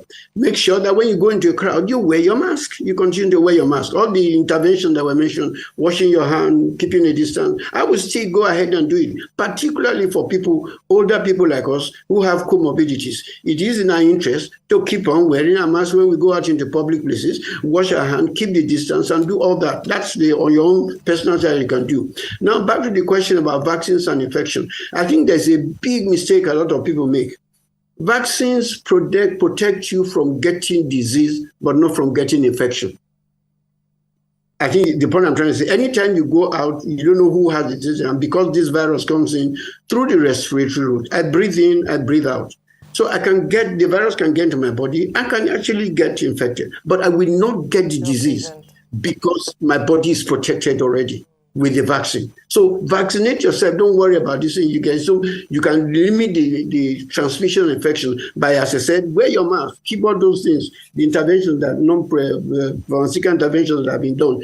Do that on your personal side. Then as an individual, and as you are doing on Arise, get that message to our government to take proper action. Okay, Prof, I would like to ask, during COVID, we had a lot of spending, which a lot of people were shocked at the lack of accountability. I'd like to ask, the labs we set up, are we still accountable as regards that? I'm not even talking about the private labs. I'm talking about the ones government pump money into. Even the isolation centers that we had some medical equipment and some testing kits in. Prof, you're laughing already. Are we still, where are we on all of those things? Because it looks as though we have forgotten, because that's part of the argument the government now makes, that most of the 20 trillion we now owe in debt from ways and means were plowed into COVID. Where are even the materials that were bought? The little testing kits and the materials bought for various isolation centers all over the country. The government is wrong by saying the money was plowed into COVID. The money was plowed into the pockets of people who are working on COVID. It was siphoned into the wrong pockets. SERAP has taken federal government to court to ask them, how did you spend all that money? We've not seen the end of it yet. So let's not deceive ourselves. I'm glad you talked about the lab. Go to the NCDC website. Maybe they removed it now. They give you a list of 70, 60 labs that are no longer testing or no longer functioning. And then when we started, we said we had only 3 labs. Then that number went to, I can't even know what the number is now, whether it's 154 or 181. But then 1/3 of those labs are no longer functioning. What happened? Setting up lab was a contract business. It wasn't anything because we're interested in that. Every state wanted to set up a lab because contract money was there. And if they gave you 100 naira to build a lab, 50 is for the building, 20 for the equipment, and 30 for staff. Some states will spend 20 for the lab, for building, and then the rest their pockets. And so when you have a carcass of a lab, which you set up because it's an opportunity to make money, a few months later, or you have equipment, don't staff it, a few months later, they stop working. And that's what we're getting now. Of the so-called 150 labs that we have or something, 30, 70, 60 of them regularly, NCDC reports, they are no longer functioning. I've asked them, have you found out why they are not functioning? But we know they're not functioning because the money allocated was not for using completely in the lab. Lab includes the building, includes the equipment, includes the staff. If you take 100 and then you only build lab and don't put the staff, you don't put the equipment, of course the lab won't function. And that's what we're having. I give example. When we eradicated polio in Africa, the entire African system had only 15 laboratories. Well equipped, well functioned, well sustained. We didn't need 194 labs in Nigeria. We needed enough labs that people will have access that we can sustain. And that's what has happened to us. Come the next epidemic, NCDC or some other people will now tell us again, Nigeria had only 3 labs that can test. Because the ones we built were not meant, we have a penchant for building the unsustainables because we will not support what we have. Because the money that was put into it goes into private pockets. Those are the kind of things that are causing a problem. All right, now let's talk about vaccines and vaccine apathy. As you mentioned, a huge percentage of Nigerians who are eligible having been vaccinated. And now there's a further call for vaccination because, as you've mentioned, this is a good way to prevent the disease, to resist the disease. Some people have shared concerns. Some people have talked about blood clotting, congenital diseases, and the likes. In fact, reports from the CDC in the United States have brought out, just demonstrated about the Johnson & Johnson in particular, and its links to blood clotting. So some people are afraid. Simply put, Nigerians they don't want, for different reasons, want to take the vaccine. And here we are canvassing for more people to get vaccinated. I'd like you to please address some of these concerns and perhaps also speak to people's fears around the vaccines. First and foremost, we cannot be taking data of CDC to extrapolate to Nigeria. There's need for us. Well, we vaccinated millions of people. How many of them have got blood clots? How many of them have got this? How many of them? That's part of vaccine, the message that can pass out. I mean, we don't all react the same way to certain things. Of course, people will react differently to different things. I can take water and be in problem. I can take egg and be in problem. So each has his own different direction. But then the only way you can convince your people is provide them with the data that concerns them. When you take the data of Britain, data of that, and something of that nature, there are different differences in factors. So first of all, we need to provide our people with enough evidence that of the, I don't know how many, 670-something million people that were vaccinated, X had this, Y had this, and we don't have that information. So if you don't have that information, what people will be looking at is what CDC is talking about their own people. If you check those blood clot things in the district, you probably find that a lot of the people who had the blood clot had already some underlying blood problem which gave them the blood clot. So those are factors we need to look into. Give your people the proper information and their accreditation, then you can then convince them that go ahead and eat. How many of the 74 million or so people in Nigeria that have had the vaccine, how many have died? How many have had clots? How many have had this one? That information is missing. Therefore, if we don't have it, we can't convince our people. So we need to go back, get those information, and use it to convince our people. There's evidence also, but people are not looking at that, that people who got vaccinated in other places did not suffer the disease. Why are we not using that one? So you take information. Vaccines, I mean, they're not perfect. Vaccines are not perfect. And that's why even with measles, take your case of measles, you keep giving your children measles every time because immunity will wane and other things. We need such important data about our people so that you can use it to convince people, not use data from Afghanistan or whatever to determine for yourself. So it is that mental laziness of us of not following up on what we have. I want information of 74 million people that are vaccinated in Nigeria. How many have this? How many have that? How many have that? Then that way we can use that to advise our people what to do. So my advice to everybody, so far, I've not seen too many people in Nigeria saying they had very severe after effect after the vaccination. So on the balance, it is still a good defense. Not very few adverse reactions, and it protects you from infection. So my advice is, and like I've done, and I use myself as example, immediately the first came out, I got my first dose, I got my second dose, and I went for my booster dose. Okay. I'm not saying that I haven't gotten COVID, but at least I know that I'm protected when it comes to. But in addition to that, I add my mask. I don't go out into a problem. You know, when we go for all these conferences and then you finish the conference and they say, let's take a good photograph. Then they say, remove your mask for 1 minute to take photograph. I never remove my mask. If you don't know me from my forehead, that's your problem. The point is that I'm protecting myself. So I put on my mask everywhere I go. So let's all follow that. Protect yourself with non-pharmaceutical intervention. Go and get vaccinated. And we don't have evidence that this vaccine is causing so much adverse effect. Again, we shouldn't extrapolate data from UK into Nigeria. We need to have our own data. Okay, Prof. Two things I'd like to ask. Number one will be, what is the state of our vaccine stock as regards storage? Because part of the monies that were released during COVID by the federal government was also to buy vaccines. What's the state of those vaccines? How are they stored? And secondly, what's the level of the conversations about reviving our own vaccine production sites like in Yaba that was talked about at the height, Prof, you are laughing again, that was talked about at the height of COVID. In fact, there were even strong indications that a certain pharmaceutical company was willing to get counterpart funding. Well, I'm laughing because I know about the vaccine production you're talking about. I'm on the board of the Bio Vaccine Nigeria Limited, and we are the ones who have been involved in getting vaccines to the country. I don't want to go into the details of where we are. Let me just put it that we are making progress, though it's slow.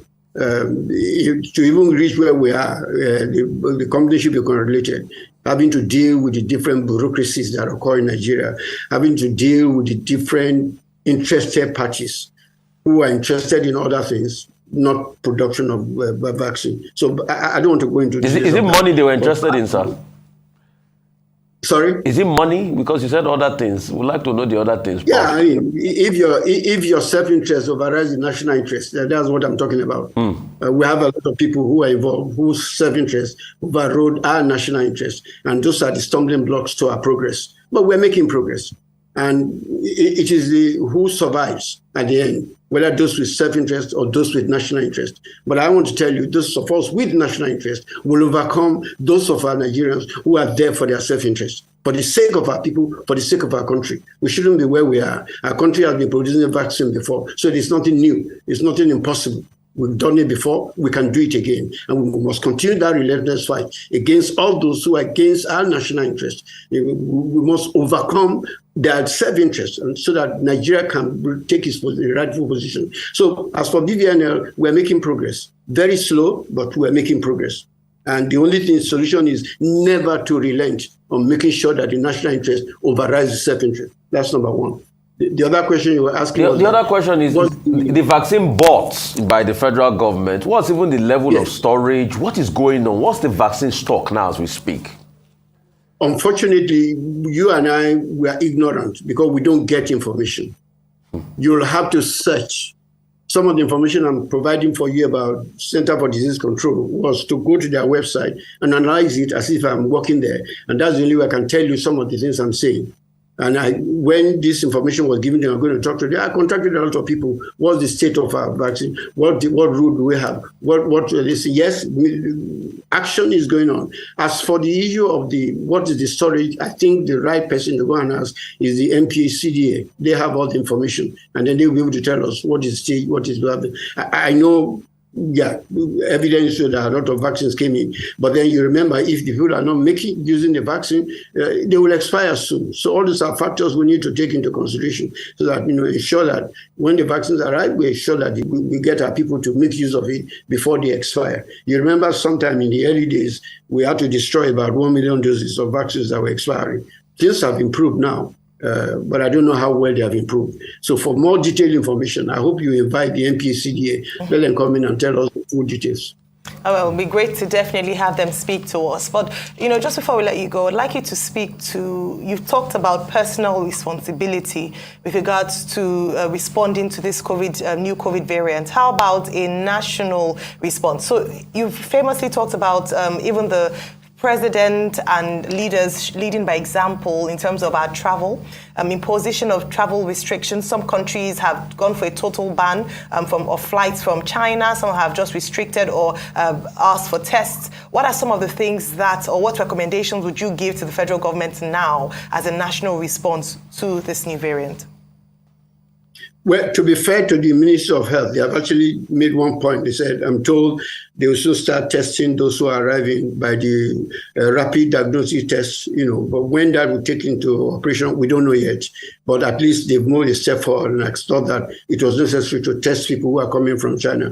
But countries have done that since last year. So we are, as usual, 200 years behind schedule. So that's not the problem. I'm sure sooner or later, our government will take the proper action. I think the ministry still needs the approval of the steering committee to get that done. I hope they get that done as quickly as possible, because the speed with which we take action at the speed of a tortoise, the disease spreads like a jet that is flying from one country to the other. So that's where the problem is. That's number one. What would I additionally advise our government to do? Apart from all those, making sure that whoever comes to the country has his negative test, I will still do an RGT test with that one. If you're positive, I put you straight into isolation. If you're not positive for the next 7 days, I will monitor you, check you regularly. In other countries, wherever you are, they phone you on a daily basis. Do you have fever? Do you have this and that? We need to monitor that one. Not when you put somebody in isolation and say, stay in your room, and then you find him in a labor market, where he's trading. That's a different thing. We too have a role as individuals that when it's for our own good, when they say go into isolation or monitor yourself, please do that. Don't leave your house or that kind of thing. In addition, when I go into big crowd, churches, whatever, I will still continue to wear my mask. Especially for me, that I'm vulnerable to infection. I will continue to wear my mask. I'm not going to remove my mask because I want to take a group photograph with anybody. I'm going to wash my hand where I go. I'm going to keep my distance from people and all those kind of things. Those are things that we need to keep getting this message. Surveillance is not a stop and start thing. Surveillance is continuous. So long as the disease is around. Let me leave you one important information. Malawi and Mozambique got polio. Wild polio 17 years after they got it, when they are finished with it, because Pakistan and Afghanistan still have polio. Somebody from there came into Malawi and brought in wild polio into Malawi 17 years after they have had the infection. So this is the thing about diseases. So we shouldn't relax. You and I, as a person, at the personal level, should not relax. And even if they laugh at you when you wear your mask and say you are crazy, please go ahead. I would rather be crazy than be dead. Thank you so much, Prof. When you said isolation, I just remember the isolation centers, but we can't talk about that any longer. Okay. I'm sorry about that. Thank you so much. We have to revive it, that's all. I mean, that's all. There's nothing more we can do. Thank you so much, Prof. Really appreciate you for the time, and have a great new year. It's time for a short break on the morning show now. When we return, we'll have a Rising News analyst, Malo Feni, join us to review top stories in today's newspaper. Stay with us.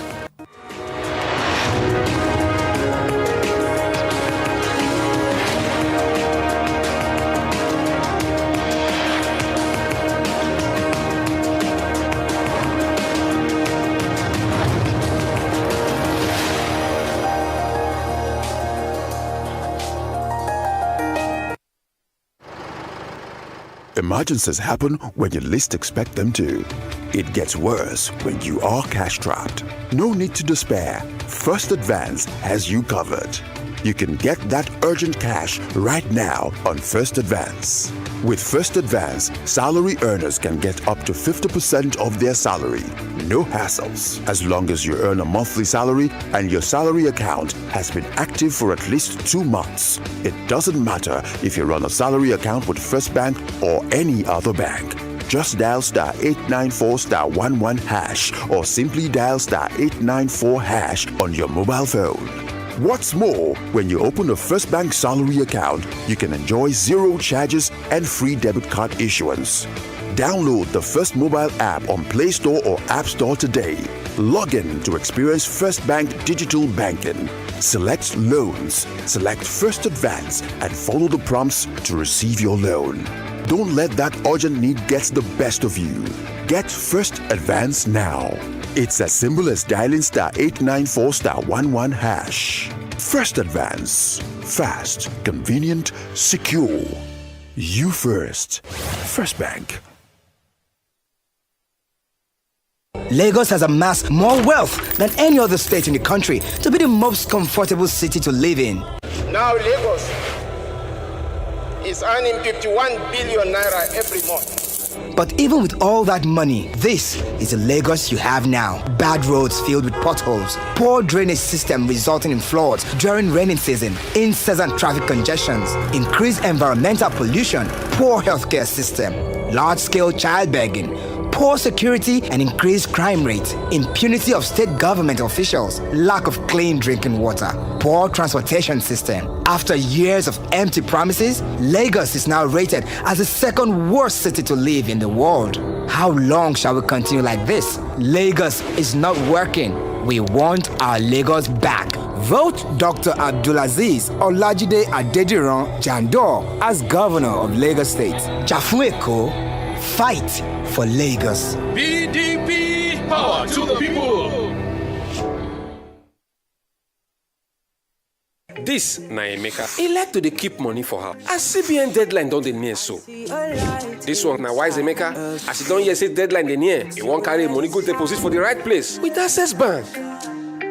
It's time to spread your wings and fly. Reach for the sky. Even if the bank too far, now to go to the nearest access closer agent. No carry last with your money. Get up right now, right now. Get up. Money where you deposit for Access Bank. Now money where you go make your mind rest well. Don't let the money spoil for your hand, oh. 10 million naira today, 50 naira tomorrow. Oya, Musa, Shade, Onye.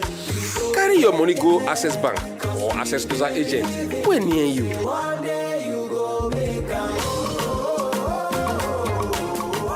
Access, more than banking.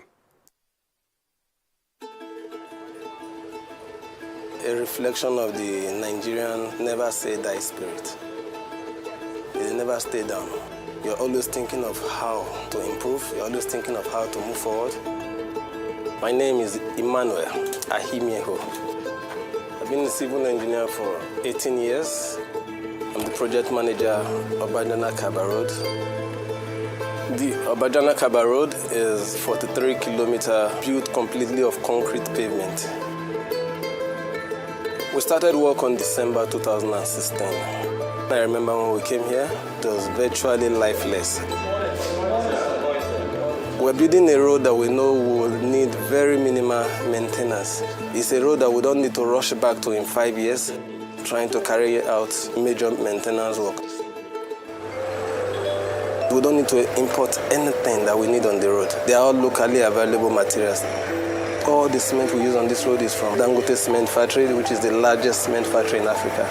The sand is from the communities, so people from the community, they end up becoming suppliers. Imagine supplying sand for a 43-kilometer road. It's a lot of money. There are things I've learned from building this concrete road that I never knew 10 years ago.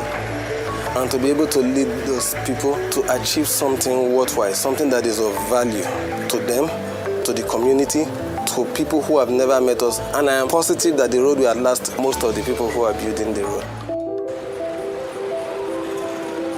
Along this route, you have up to 12 communities. People have the confidence to open shops. Why? Because, you know, someone is going through the road, they sell their things, they sell their goods.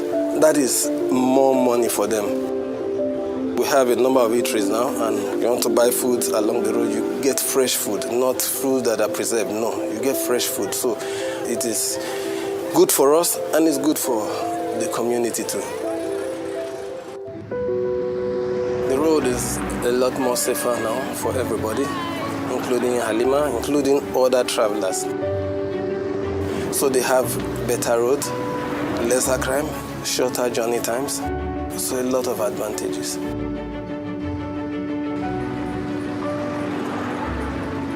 I've had people who go through the roads and they stop to just say, well done. We are proud of what is happening here. We're happy that this is going on in Nigeria in our time. We can see it. They are proud of it. I think it has brought life back to the communities. I feel very proud, extremely proud being a part of this project.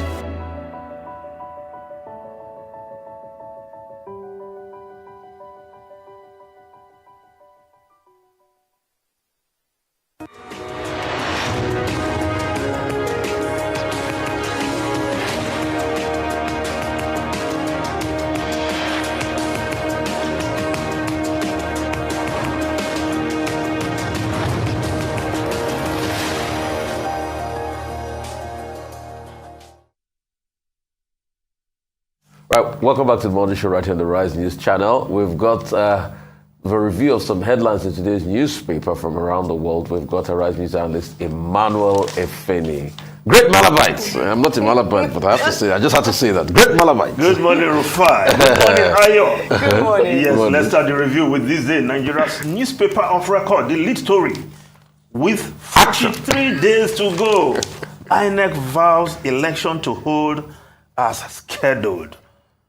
Commission not contemplating postponement. Cancellation, says Yakubu. 93 million voters to decide Atiku, Tinubu, Obi, Kwankwanso, others fate. Lagos leads with 7 million registered voters. Kanu, Kaduna, Rivers follow. Yes, INEC handing over the voters registered to the political parties and giving the breakdown of the voters registered 93.4 million eligible voters to decide the fate of Nigeria. Yes, who will be the next president come February 25. But will all these voters turn up? That has always been the problem. Now, The Guardian is also reporting the story. INEC assures poll must hold, says 93.4 million eligible to vote. Delete underage voters. Lagos, Kano maintain lead. Southeast lowest. Commission begins airlift of sensitive materials to states. Yes, you can see the photograph in front page of The Guardian. Nigerians still waiting to pick their voters card. The center here is Fagba Collection Center in Lagos. So Nigerians should persist. Collect your voters card, because there lies your power to decide what will happen after May 29, who will be our leader. Now, the Punch newspaper, INEC final list Northwest, Southwest, top 93 million voters register. Now, above the masthead, Punch is reporting PDP 6 alliance with 11 parties. Yes, yesterday, the same Punch reported that APC malls alliance with APC. APC malls alliance with smaller parties. I hope this is not the only role these small parties want to play, to go into alliance with the big parties, as it were. Now, the Nigerian Tribune newspaper giving the breakdown of the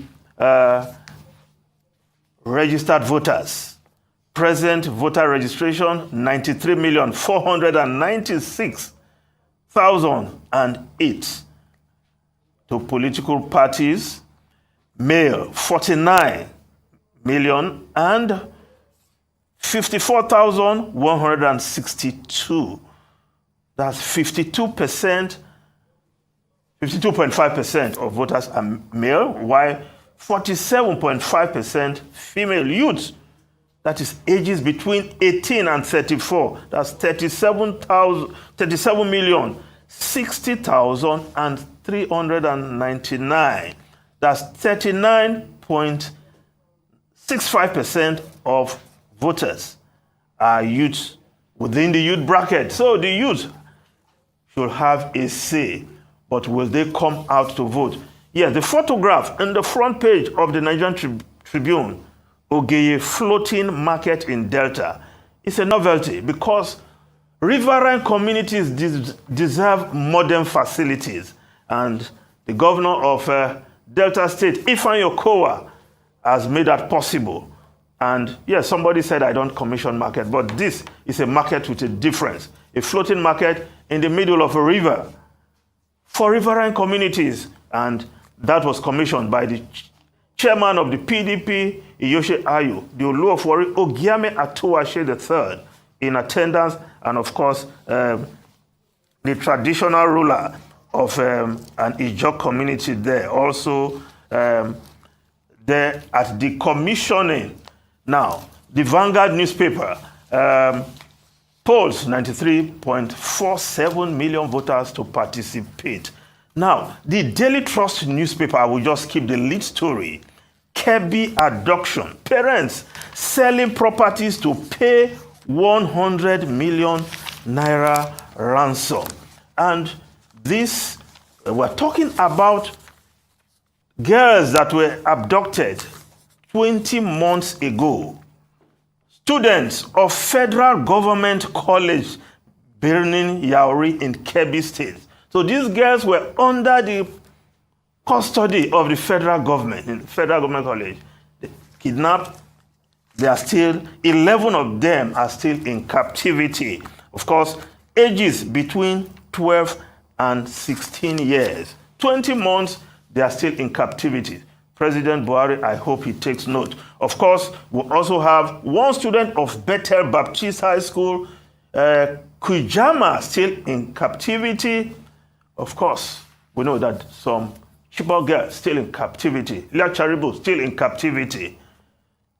An assignment, the president, must accomplish before he leaves office, because he promised at that meeting with Catholic bishops yesterday that he will improve security. Good to know that he believes that there's still work to be done when it comes to security beyond degrading Boko Haram. And of course, these Nigerians, young Nigerians who are in captivity, must be brought out of captivity. Now, the Nation newspaper, above the masthead, APC, PCC challenges Atiku on alleged corruption health status. Now, if we just look at the foreign newspapers quickly, the foreign newspapers, yes, the Times of London, go to work and keep disability payment. Yes, Rishi Sunak is concerned that 9 million economically inactive UK citizens, they are being incentivized to go back to work. People will be allowed to keep claiming sickness benefit after returning to work and will be offered tax breaks to getting them a job. Many don't want to look for jobs. So look for a job, you get tax breaks. And even if you're sick, once you get a job, you still keep some of the benefits. Too much spoon feeding. Yes, but of course, Rishi Sunak is concerned that if you don't get more people to work, the economic growth is promised, he may not achieve. Well, the Guardian newspaper, fury as millions on prepaid energy meters plunged into cold and darkness. Last year, 3.2 million people were left with cold and darkness in their homes as a result of their credit running out. That's about 1 in every 20 minutes. So I'd like to point out this story again. Yes. It's as if we don't even understand the severity of what is happening. The LASU chief medical director, Professor Tokumbo Fabanwo, said 150 nurses left their jobs for foreign lands in the hospital. We're having a mass exodus. I think one of the papers, I think it was a Tribune or something, that put a really good rider here on the front page. We're having a mass exodus, or the Vanguard, if my memory serves me right. We're having a mass exodus of doctors out of the country. And we're not saying anything about it. Brain drain, it says. Nigeria loses over 1,800 doctors, healthcare workers in December 2022. This is a ticking time bomb. 1 month alone. 1 month alone. This is a ticking time bomb. Teachers are to follow suit. And teachers are to follow suit with the new UK scheme coming up. We should watch it. And these are the problems that the new president will face. How can we attract our talents, keep them here? I am not sure we've trained up to 100,000 doctors since the NMA was formed in this country. And you have over 1,800 healthcare workers, 150 senior nurses, experienced cadre leaving the country.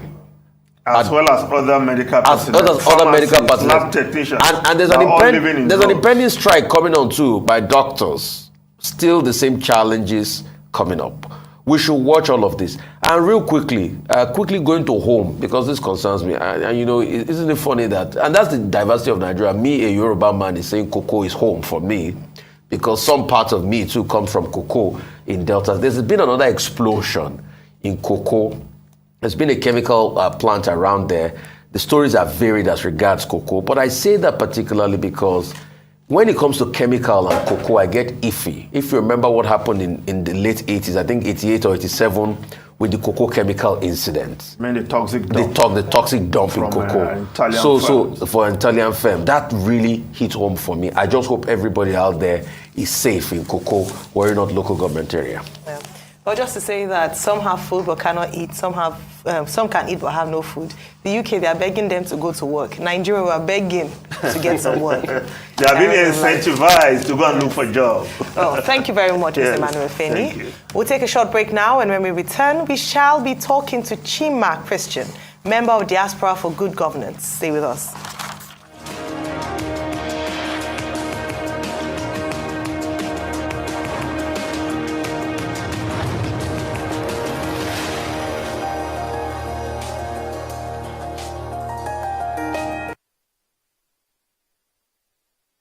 New Naira notes? Don't panic. Here's what you need to know. Ensure to make deposits of all old banknotes before January 31, 2023. To make the process seamless for you, all Fidelity Bank branches will be open till 6 p.m. on weekdays and 10 a.m. to 4 p.m. on Saturdays to allow for cash deposits only. Also, please note that bank charges on all cash deposits have been suspended by the CBN. However, charges shall still be applied on cash withdrawals. The new banknotes can be accessed at any Fidelity Bank branch nationwide from December 15, 2022. Old banknotes will remain in circulation till January 31, 2023, when they will cease to be legal tender as directed by the CBN. For more inquiries, follow us on our social media channels or email us at true.serve@fidelitybank.ng. You can also call 0700 3035 489 or reach us on WhatsApp on 090 3000 5252. Thank you for banking with us. We are Fidelity. We keep our word. Introducing an all-time mega offer. Get over 50% discount in the Airtel Home Broadband mega offer. Buy a router for just 10,000 naira and get up to 240 gigabyte or a MiFi for 5,000 naira and get up to 125 gigabyte bonus data. More data, more you. Reliable home broadband buy. Airtel, the smartphone network. Getting together for the first time in years was a little bit awkward. Grandpa still tried to entertain us. Mom was always stealing the spotlight from the kids. It wasn't until Grandma cracked a joke That's my favorite prayer. that we got back into our groove. In this festive, DSTV is making family time even better with an upgrade. Stay connected to DSTV and we'll upgrade you to the next package for free.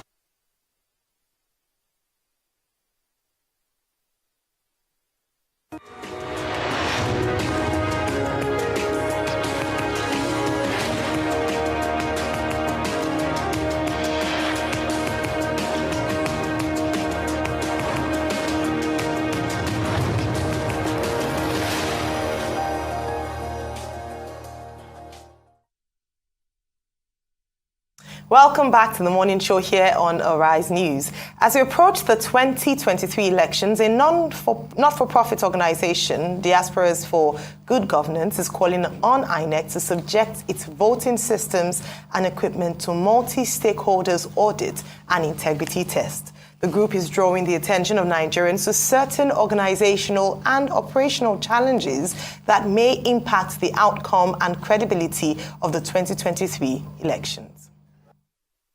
The upcoming elections, holding on February 25th, will be distinctive in Nigeria's history due to the massive introduction of technology. For the first time, voters will be identified and accredited through the use of the bimodal voter accreditation system, while polling unit results will be uploaded directly from the polling units, transmitted and published electronically for the public through the use of the election result viewing portal. But despite these claims by INEC of its readiness and credibility, one civil society organization, the Diasporan for Good Governance, says there are inherent lapses in the technologies to be used and wants it improved. We found that the ABIS is not as credible and as efficient as advertised. One key example is to be found in the voter register that was just displayed. In that voter register, Nigerians saw multiple incidences of underage registrations, outrightly fake registrations, and some of those registrations that did not meet INEC business rules. And the DGG is saying that with a compromised voter register, that the elections cannot be credible. And if INEC is advertising ABIS as a software that it's used to process all those registration requests, then what the voter register is suggesting to us is that the ABIS software is not as efficient as advertised. The city's shortcoming in the electoral process is the inability of Beavers to capture attempted and successful accreditation of voters so as to assess its success rate. The group also accuses INEC of attempting to suppress the votes of some geopolitical zones through its system and PVC distribution. We have looked at the PVC distribution data, and we have agents working on the ground. And we have seen that, for instance, in some local governments in Sokoto State, we have seen complaints from our field agents that INEC is engaged. INEC, by INEC, we mean their field staff now, is engaged in discriminatory practices of issuing PVCs to indigents and withholding PVCs of non-indigents in certain regions. We have also had this from people in Lagos and in some other parts of Nigeria. So we are calling on INEC. If indeed INEC has printed PVCs, why is it distributing PVCs according to region, according to place of origin, or according to the name on the PVCs? The group is calling for a national dialogue among various stakeholders to mobilize input to support and strengthen INEC's technological systems and technical competencies, and to demand the highest level of commitment by staff of the electoral body to guarantee a successful conduct of the general elections. The upcoming elections in February 2023 will be distinctive in Nigeria's history due to the introduction of technology. For the first time, voters will be identified and accredited with the use of the bimodal voter registration system, popularly referred to as Beaver, while polling unit level results will be uploaded directly from the polling unit, transmitted and published for the public through the use of the election result viewing portal IREV. But despite claims by INEC of its credibility, the Diasporas for Good Governance says there are inherent lapses in the technologies and wants it improved. Joining us on the show this morning to discuss ways the INEC can improve the use of technology for the election is Chima Christian, member of Diaspora for Good Governance. Welcome to the morning show.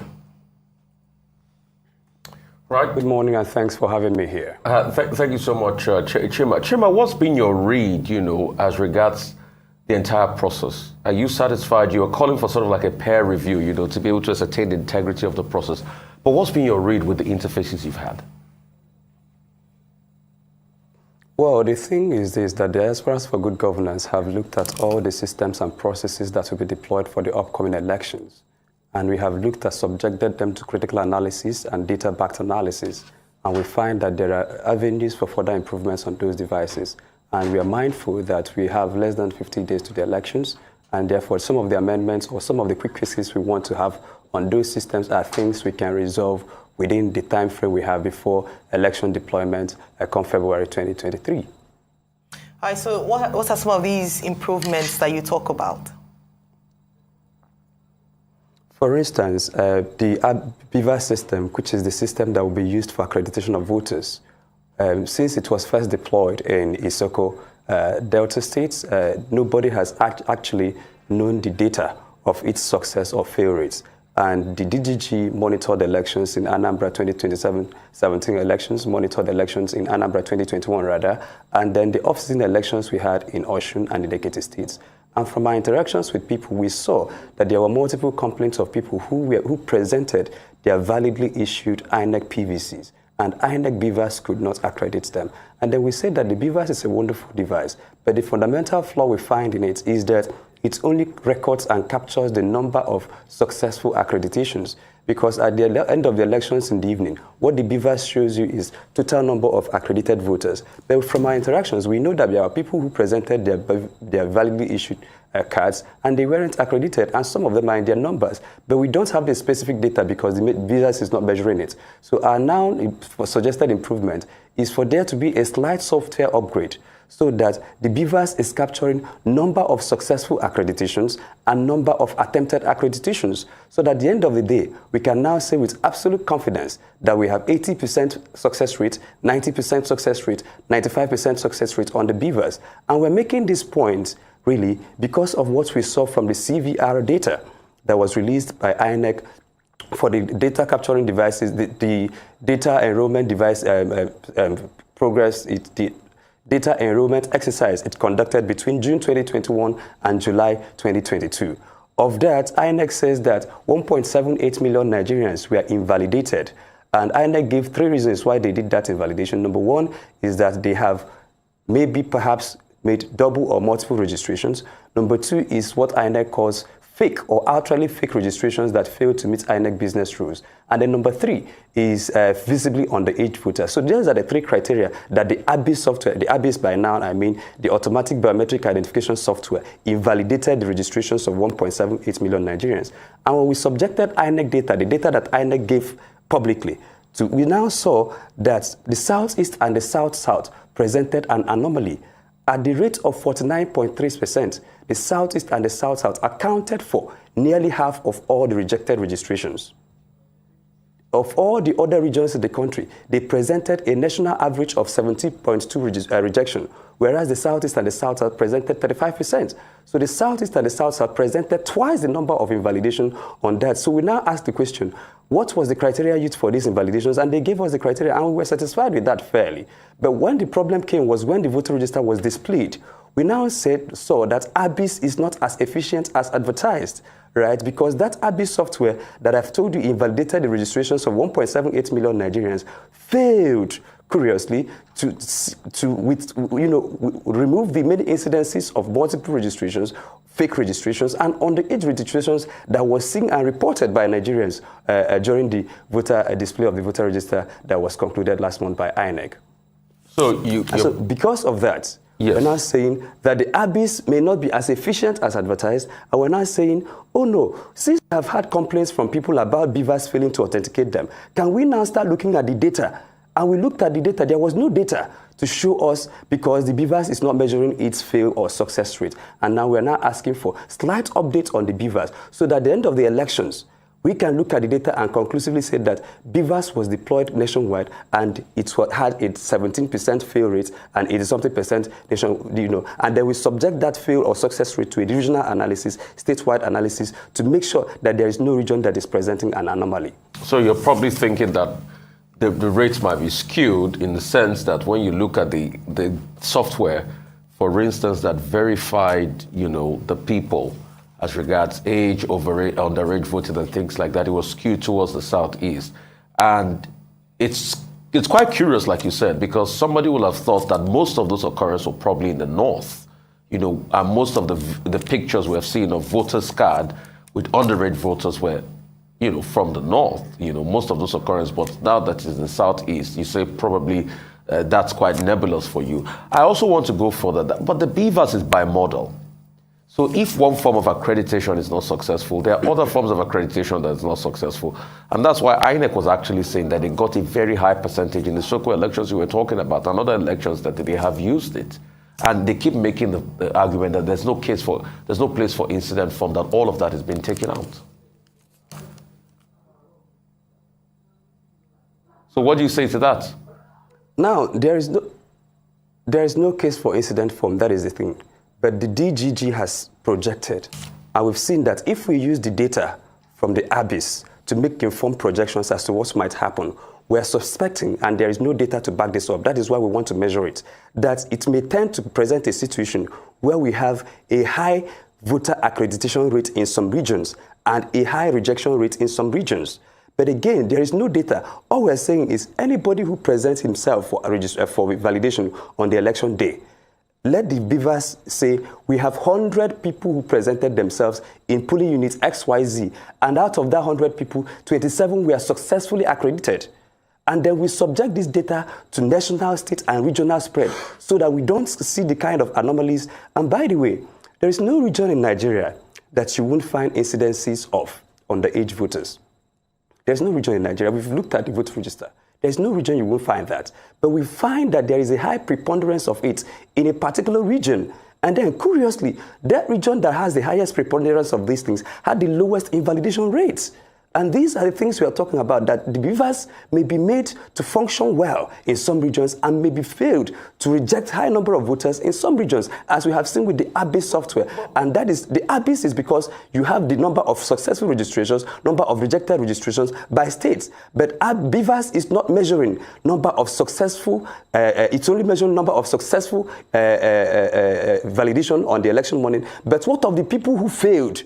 Who presented their PVCs. In Anambra, for instance, the second runner-up of that election, Valentine Ozugbo, in the morning of the election, Beavers failed to accredit him with his INEC issued PVC. It was on the several tries that was happened because of his profile. And we saw that there were a lot of people who didn't have that kind of profile, who after you have tried 1 or 2 times, they will ask you to step aside. And one person you ask to step aside is 1 vote that you've lost. And now we're now saying, can we have data that measures all those people we asked to step aside so that we can subject them after the elections to a database analysis? Valid argument, but I want to go back to the APIs. But it's the same software that was used across board. So are you saying the software is probably skewed in a way or form?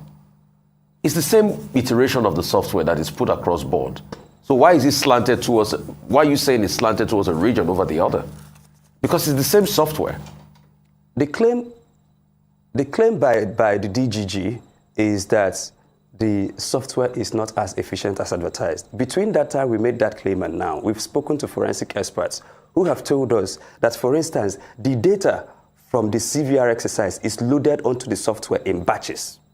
Okay. And if you're a forensic guy and you understand anything about this software, you can increase the threshold. Yes. For instance, the similarity must meet 99% for you to accept, or you can significantly reduce the threshold. And once you have any slight alteration in threshold for acceptance or rejection, then you could begin to see some of the discrepancies we see. And then we're not saying that that is what happened, but we're saying that these systems can be made to work like that. Okay, so that's why you're saying let's subject it to peer review and let's look through the process. I'm sure your concerns have definitely been pushed out there, and it's out there in the public.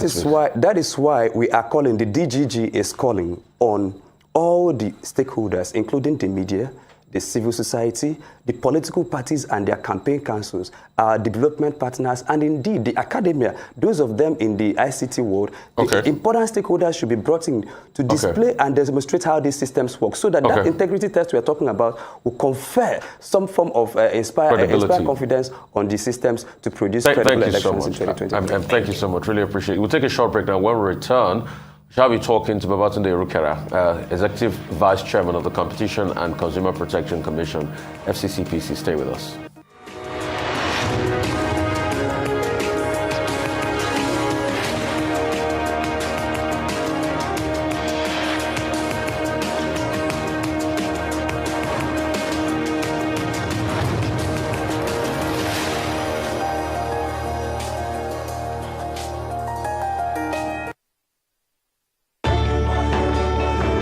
As you adjust to the new realities for operating your business and engaging with your customers, let us help you transform your business into a digital powerhouse capable of adapting and taking advantage of today's opportunities. With our best-in-class array of digital solutions, you can conduct your business, receive payments from your customers, and perform transactions quickly, safely, and conveniently, because we've got you covered with the right people, technology, and service offerings.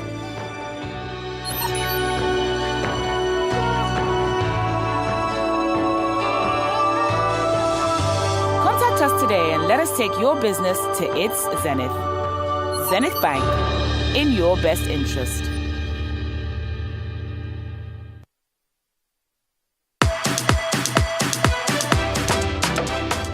Yesterday I got a call from Globe. I won a 3-bedroom bungalow. Yes, guys! Guess what? I won a car. I won a generator by participating in the Festival of Joy promo by Glow. Hey, Glow don't do this one for me. Glow to make it to me with sewing machine. I won generator last year. This year I won for It's a celebration like no other, with prizes like no other. 20 new houses to be won. 24 brand new cars. 200 sewing machines, 100 generators, 1,000 rechargeable fans. Glow Festival of Joy promo. Dial *611# now.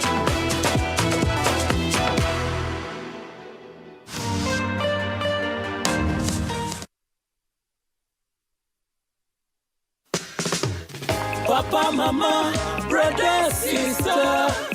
This Lagos must work for all of us. Everybody down for Eko. Oh, Yes, Lagos people, papa, mama, sister, brother, auntie, plus including uncle them. Better don't land for Lagos State gidigba. Money will be for Lagos State, then go use them for Lagos State. Wella, no more baba sope. Then no go chop Lagos State money. Nobody go pocket Lagos State. Then go take and build Lagos State, build road, build hospital, build houses. And now only one man fit do this job. His name na Abdulaziz Olajide Adediran Jando.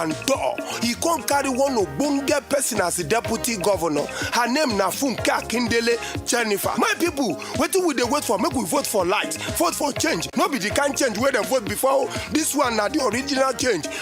How Amumu don't do? Pay they pay. Everybody careful, Eko.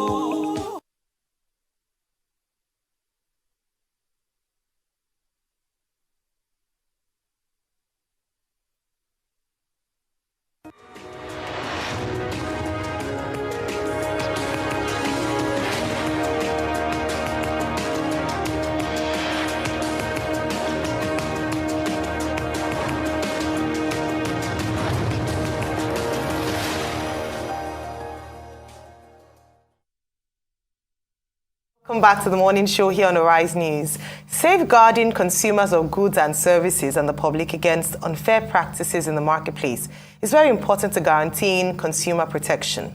The Vice Chairman and Chief Executive Officer of the Competition and Consumer Protection Commission, Babatunde Iwukera, has said that players in the power sector, manufacturing sector and digital space may experience stricter regulations in the interest of consumers in 2023.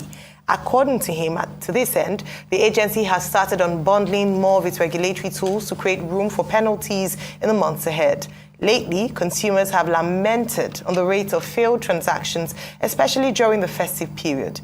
But with the Central Bank of Nigeria commencing full implementation of its policy on cashless economy, more consumers will move to digital channels and the ability to meet face-to-face will diminish.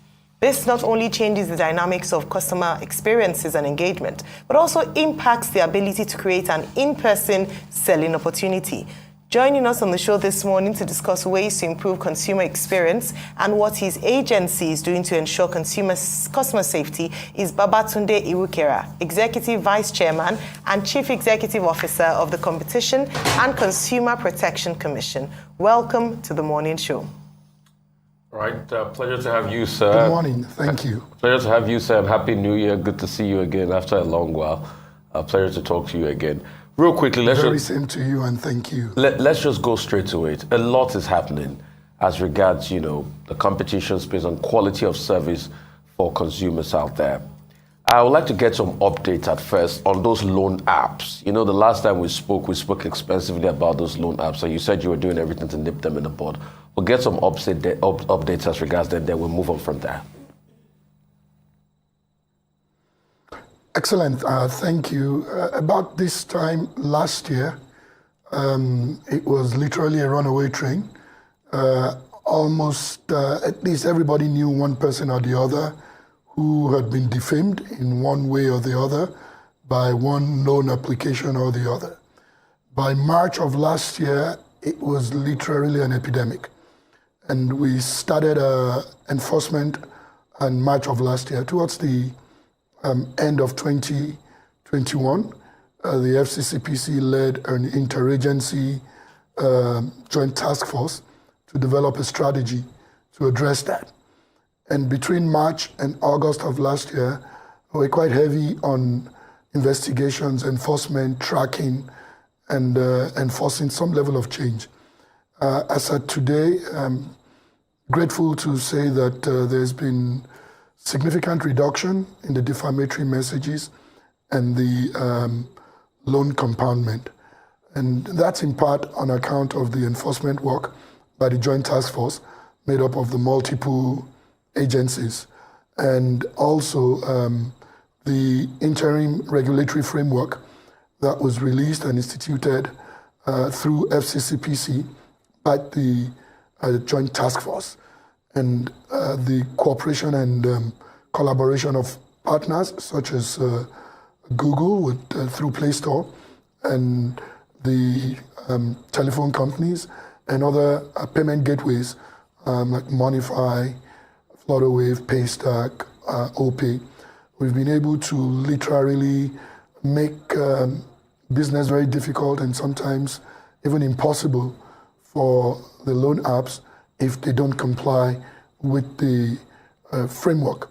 The framework requires some transparency, visibility, and policies to protect consumers, evidence that they comply with the Nigerian Data Protection Regulation, and a bunch of other things that safeguard consumer interest and prohibits them downloading information from subscriber telephones that they haven't consented to.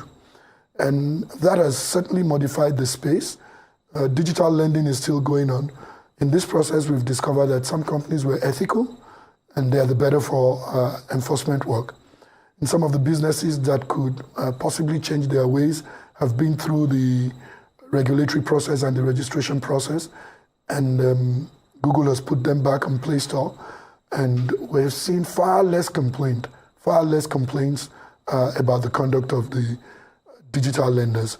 We continue to scrutinize and monitor what's going on. There's still pockets of complaints about these violations by mostly those who are underground. We continue to do the work we can to fish them out and address their continuing violations of the law. But it's fair to say that we've got this situation under control, even though it's not eradicated. Well, good to be speaking with you this morning, Mr. Irukera, because I believe that many Nigerians would be interested in this particular conversation because of what we deal with when it comes to consumer experience, customer service, customer protection. Let's go to the banking sector, particularly because the CBN is very adamant about its push for a cashless society. In order for this to happen, there must be structures in place to ensure that consumers are protected, particularly if we're moving, as you just discussed, to the digital space. A major complaint for a number of consumers is that we keep getting failed transactions. And I use that term "we" very deliberately because I'm currently discussing with my bank over a failed transaction that happened in December. The long time for it to be resolved, how bureaucratic the process is. Sometimes consumers don't even know the channels. I know the Central Bank of Nigeria has a CPD, that's Consumer Protection Department, and they're quite active, but people are not quite aware of it. Of this, what efforts would the Commission make to, number one, educating Nigerians on their rights, the channels available to them to make complaints, and as you've mentioned, the penalties that these organizations face if they do not comply? Thank you. The financial institutions sector is quite tricky. Immediately, CPC, as it was before it became the FCCPC, was continuing to address complaints from the banking sector. And at some point, that was banking was the largest volume of complaints we received until it became Power. And even up till now, it's still the second largest. But sometime, I want to say in 2020, a new law came, which was the Bank and Other Financial Institutions Act.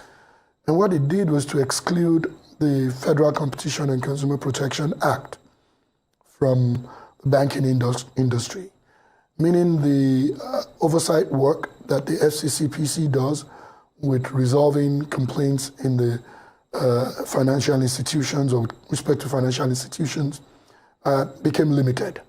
And so essentially the real statutory platform for resolving banking complaints is not the central bank exclusively. However, because banking constitutes the second largest complaints we receive, what we have done at the FCCPC is to continue to do the work in the banking sector based on an understanding that withdrawing that channel would absolutely be chaotic. And so we're struggling with having the statutory tools to deal in the banking sector as we used to. And one of the things that is the result of this is that we don't have the visibility that we would have had to be able to contribute to policy and execution of policy in a way that would have truly and fully captured what we know based on our experience in dealing with the banking customers and what we understand the landscape of the industry to be. Be that as it may, we continue to resolve complaints on a daily basis, and we receive hundreds of them literally weekly. But what we can do, the limit of what the FCCPC can do, based on the limitations of the statutory instruments, is to at least get the banks to address what the issue is. With respect to the question of penalties, the kind of statutory power to penalize inappropriate conduct is still questionable. All right. Always seeing you, it's always a chance to discuss a potpourri of issues. I know this also extends into the medical and healthcare sector. I know the FCCPC had been back and forth as regards fighting for the rights of Nigerians that have died, because of some, debatable activities in the medical sector. And I know last year and the year before last was a long one for you as regards that. Can you keep us updated as regards, all of that without, striking any legal red flags as regards, how that case went? We all remember the case of the chef that died after a procedure of Blessed Mary Peju Goma. That's a good question. And I suppose with the same principle, you've got composite competition and consumer protection regulator in the FCCPC. We do not regulate any particular, we're not a sector regulator. But we continue to struggle with enforcing the broadest consumer protection regulatory framework across all the different sectors and industry. Most sectors, whether the players or the regulators, are quite concerned about the role of a composite consumer protection regulator. And understandably so. The FCCPC has adopted what might be considered a radical and certainly very disruptive approach to enforcing the rights of consumers. And that became necessary because we're coming from a history of very poor responsiveness and sensitivity to consumer issues and customer service. And so that disruptiveness and that potentially radical approach is something that would certainly create discomfort amongst businesses and some of their regulators. And so in the healthcare sector, professionals, especially doctors, have found the role of the of the FCCPC very uncomfortable. And in part, the regulator for the conduct and actions of doctors also shares the discomfort of the NMA and the medical professionals. We're working through that, both by engagement, by consultation, and certainly also by the hard-nosed work of enforcement and even conflict management. And so that, in some sense, has slowed down some of the best enforcement strategies, but that's okay. The reality of it is that part of our work is to catalyze other regulatory authorities.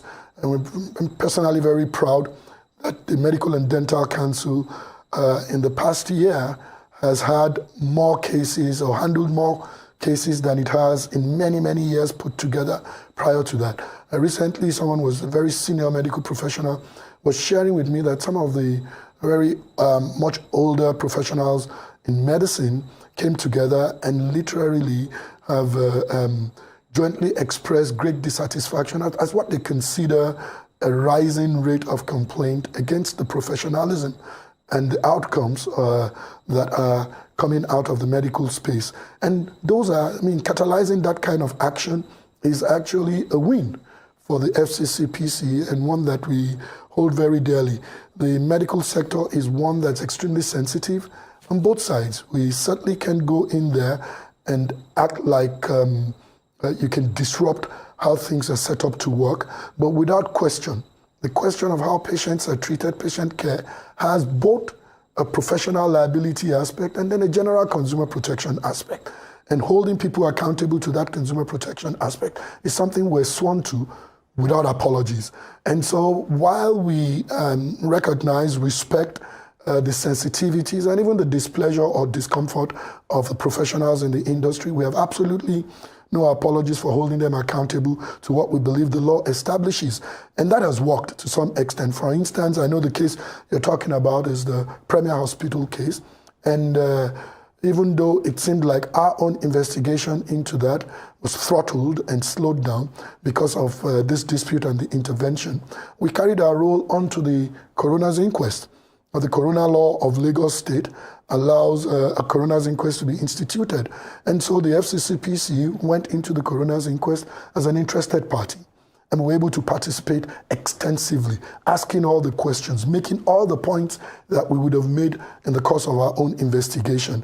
And we're anxiously awaiting the outcome of the coroner's inquest. But it suffices to say that for all who monitored and followed the coroner's inquest, there are already lessons learned. Someone was saying to me recently that an emergency was taken into a hospital, and the feedback from the hospital was, let's be very careful, because this is a very publicly sensitive emergency, and we can be sure that the FCCPC is probably going to make a statement about this and scrutinize even our own conduct. And so we're catalyzing action both on the regulatory side and on the operational side.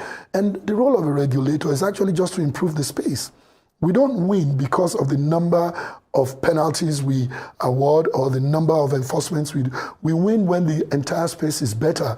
And with the better, when people learn to comply with the law or improve standards simply because they do not want to be engaged in the regulatory system.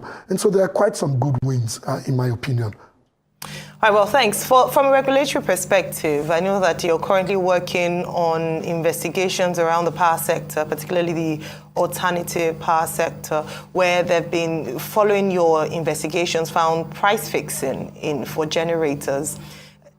What you said around strengthening the system so that we don't even have incidences like this happen.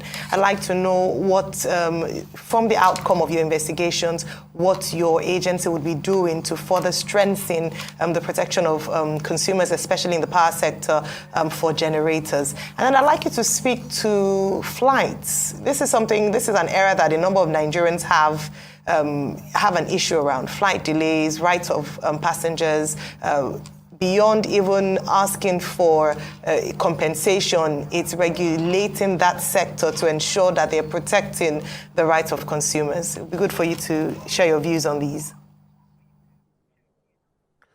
Thank you. So there are two issues there. There's aviation and then there's power, alternative power.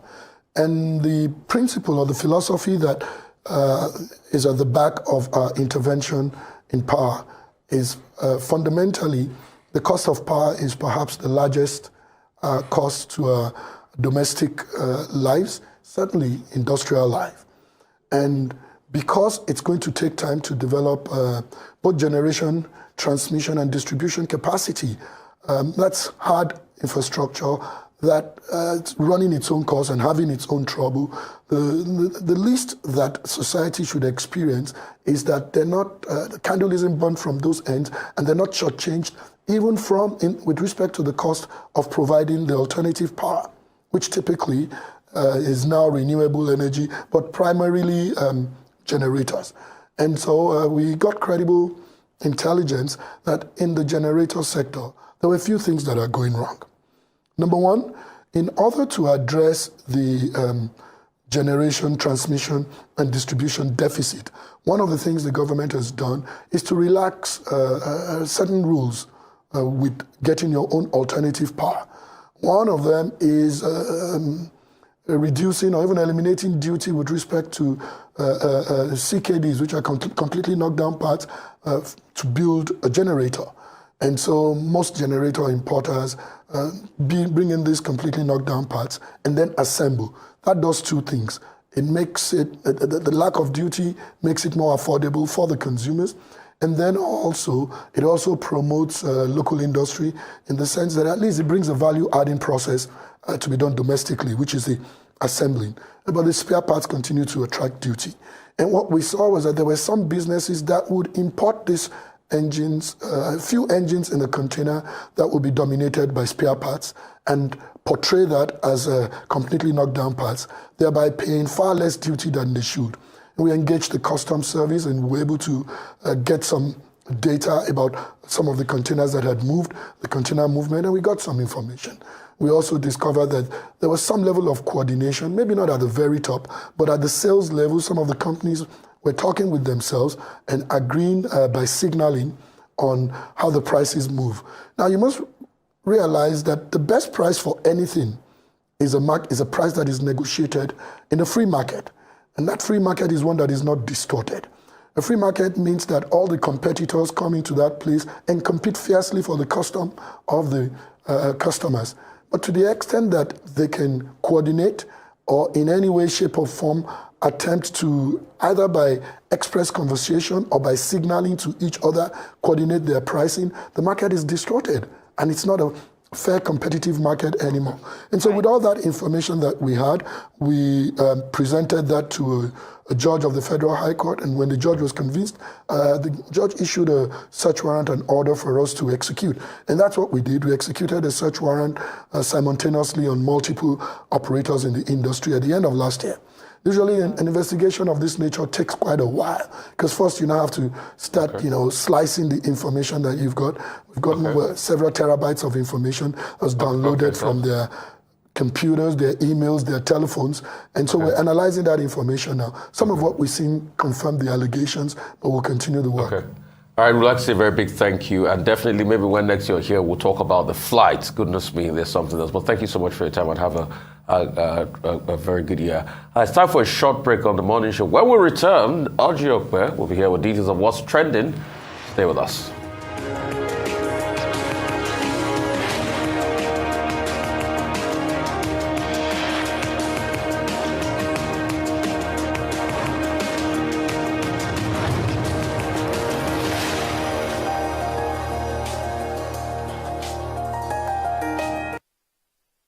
Imagine your wallet can be everything.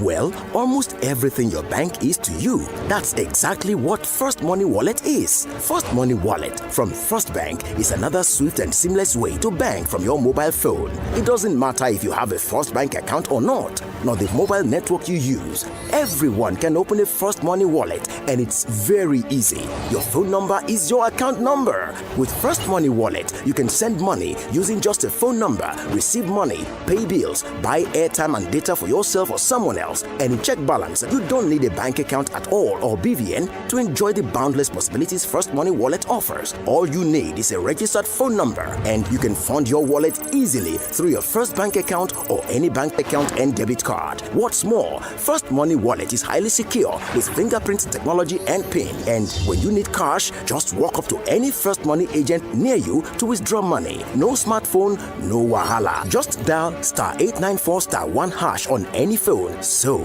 it doesn't matter if you live in the city or the remotest part of the country. With First Money Wallet, your transactions are easy, seamless, and secure. Download the First Money Wallet app now. Input your phone number and follow the prompts, or simply dial *894*1#. All money now on First Money. You first. First Bank.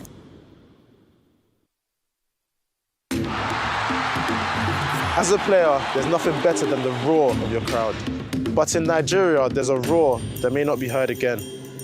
With fewer than 50 lions left, they could be extinct in the next few years, from loss of habitat and prey, and snares set for illegal bushmeat. So please, say no to illegal bushmeat. Let's keep the roar alive for Nigeria, because poaching steals from us all.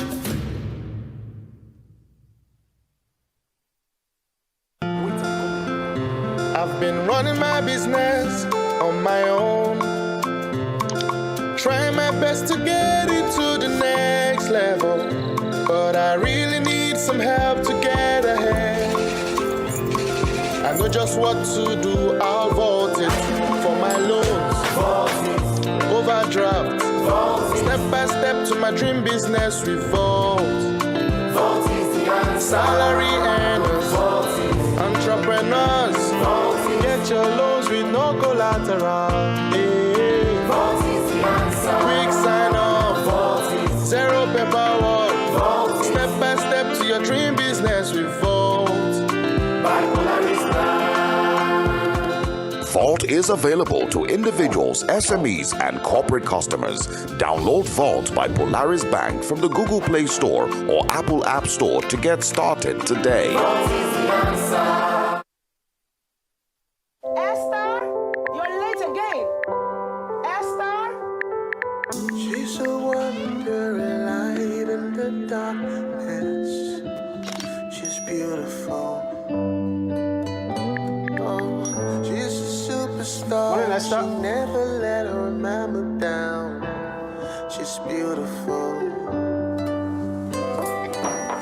She know the fear. She know they ever got a hand for her. No phones at the table, please. Esther.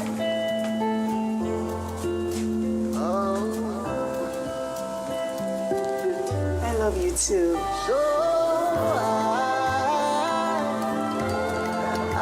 Got everything? Don't forget I'll pick you at 4.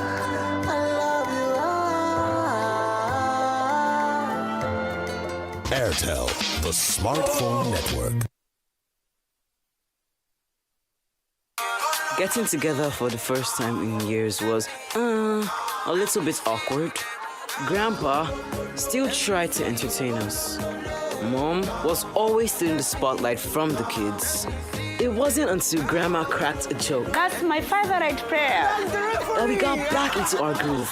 In this festive, DSTV is making family time even better with an upgrade. Stay connected to DSTV and we'll upgrade you to the next package for free. My brother, my sister, una dey there? Listen make I clear una well. To win election, no be only say your vote na im plenty pass o. Before person fit win election for we country, the person must win 25% of vote for 2/3 of state plus the FCT for Nigeria. That one na for president. And governor must win the same thing for all local government area for the state. Na so our constitution put am o, and na so all our presido take become presido. All our governors na the same way them take win. So therefore, my people, our country big no be small o, and we get different language, different religion, ethnic group nko. That one self dey nyafu. Now why nobody fit think say if you don't get north vote, abi south vote, abi east or west vote, you don't do. Na lie yo, except you collect vote from all over the country, you just dey bobo yourself. Make una tell everybody, make everybody for know now. Make you no for cause fight tomorrow. Na Center for Democracy and Development, CDD, with support from the Foreign, Commonwealth and Development Office, FCDO, bring on this message.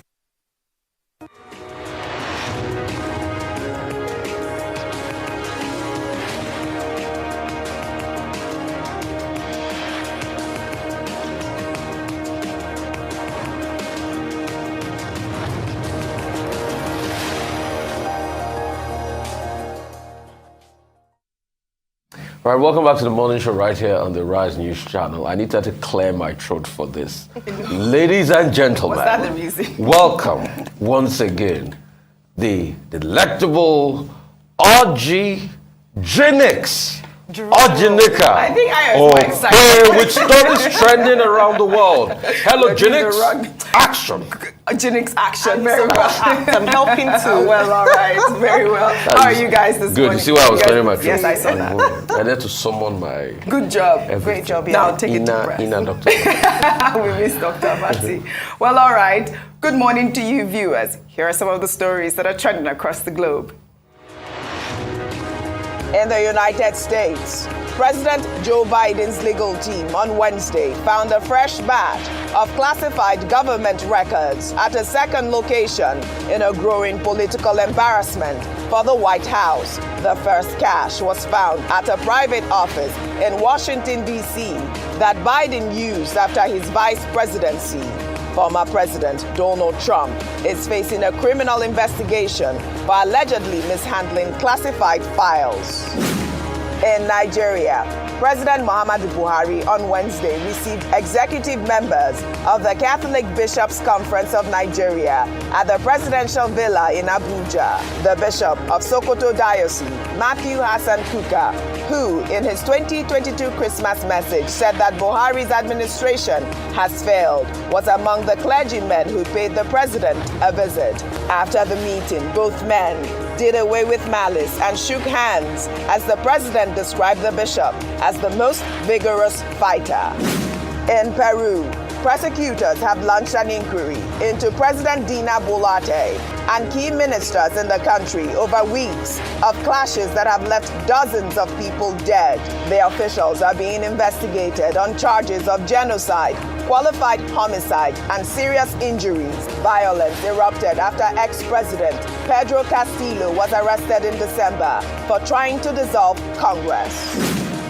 Under sports, former world number 1 Naomi Osaka announced that she is pregnant on Wednesday and plans to return to competition in 2024. The two-time Australian Open champion withdrew from the tournament on Sunday, January 8th, taking to social media. The 25-year-old Japanese star, who has been dating American rapper Corday, posted what she called a little life update for 2023 with a picture of an ultrasound. Osaka hasn't played a competitive match since September and has taken mental health breaks in recent years.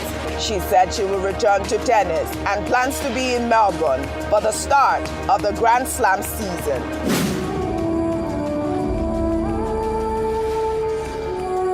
Titanic was called the Ship of Dreams. Finally, under entertainment, after 25 years of hitting the cinemas, James Cameron's epic love story, The Titanic, is heading back to theaters for Valentine's Day. The movie, which debuted on December 19, 1997, tells the story of a fictional duo that meets aboard the ill-fated Titanic in 1912. In it, upper-class teenager Rose Bucketeer, who is engaged to a wealthy man, is on the ship's maiden voyage. With her widowed mother, she meets Jack Dawson, a young artist who won a third-class ticket at the last minute during a poker game. The pair fall in love just before the ship collides with a fatal iceberg. Paramount Pictures, in celebrating the 25th anniversary of the movie, which has won dozens of awards since its debut and has been nominated for far more, in a new trailer announced that the movie will be back on the big screen in 4K and 3D for a limited time beginning February 10th. To make each day count.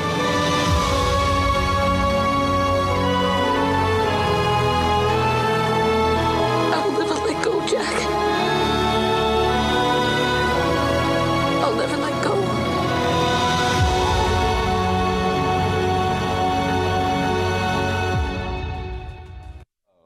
I can tell the lovers in the room. Look at you.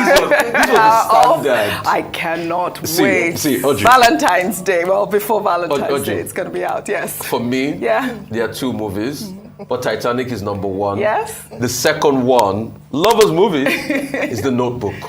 Oh, yes. Yeah, you see, it's The Notebook. Titanic and The Notebook. High up there, lovers movie. Why do they always have to die in your movie? The end, both of them. For me, that's the extent of love. It was oh goodness, love is beautiful. I think we can all agree that we're all lovers and not fighters. Oh, definitely, we're big time lovers. Yeah. Oh my God. Well, absolutely. Well, let's continue what's trending with reactions trailing comments made by the presidential candidate of the All Progressives Congress, Bola Ahmed Tinubu, who during a rally in Enugu State urged his supporters in the APC to work hard until he becomes the president of Nigeria, or they will not be rewarded, not even with a soaked slice of bread. The comment, however, has generated several reactions, with some accusing the former Lagos State governor of disrespecting the Igbos. Let's take a listen before we take some reactions. The Deputy National Chairman for the South, where you have represented well the chairman of our party, national chairman, But nobody will give all of you any credit. You are working hard, you are sweating now. We want you to sweat well for this party until you deliver victory. Until Bola Tinubu became the president of the Federal Republic of Nigeria. Yes, sir.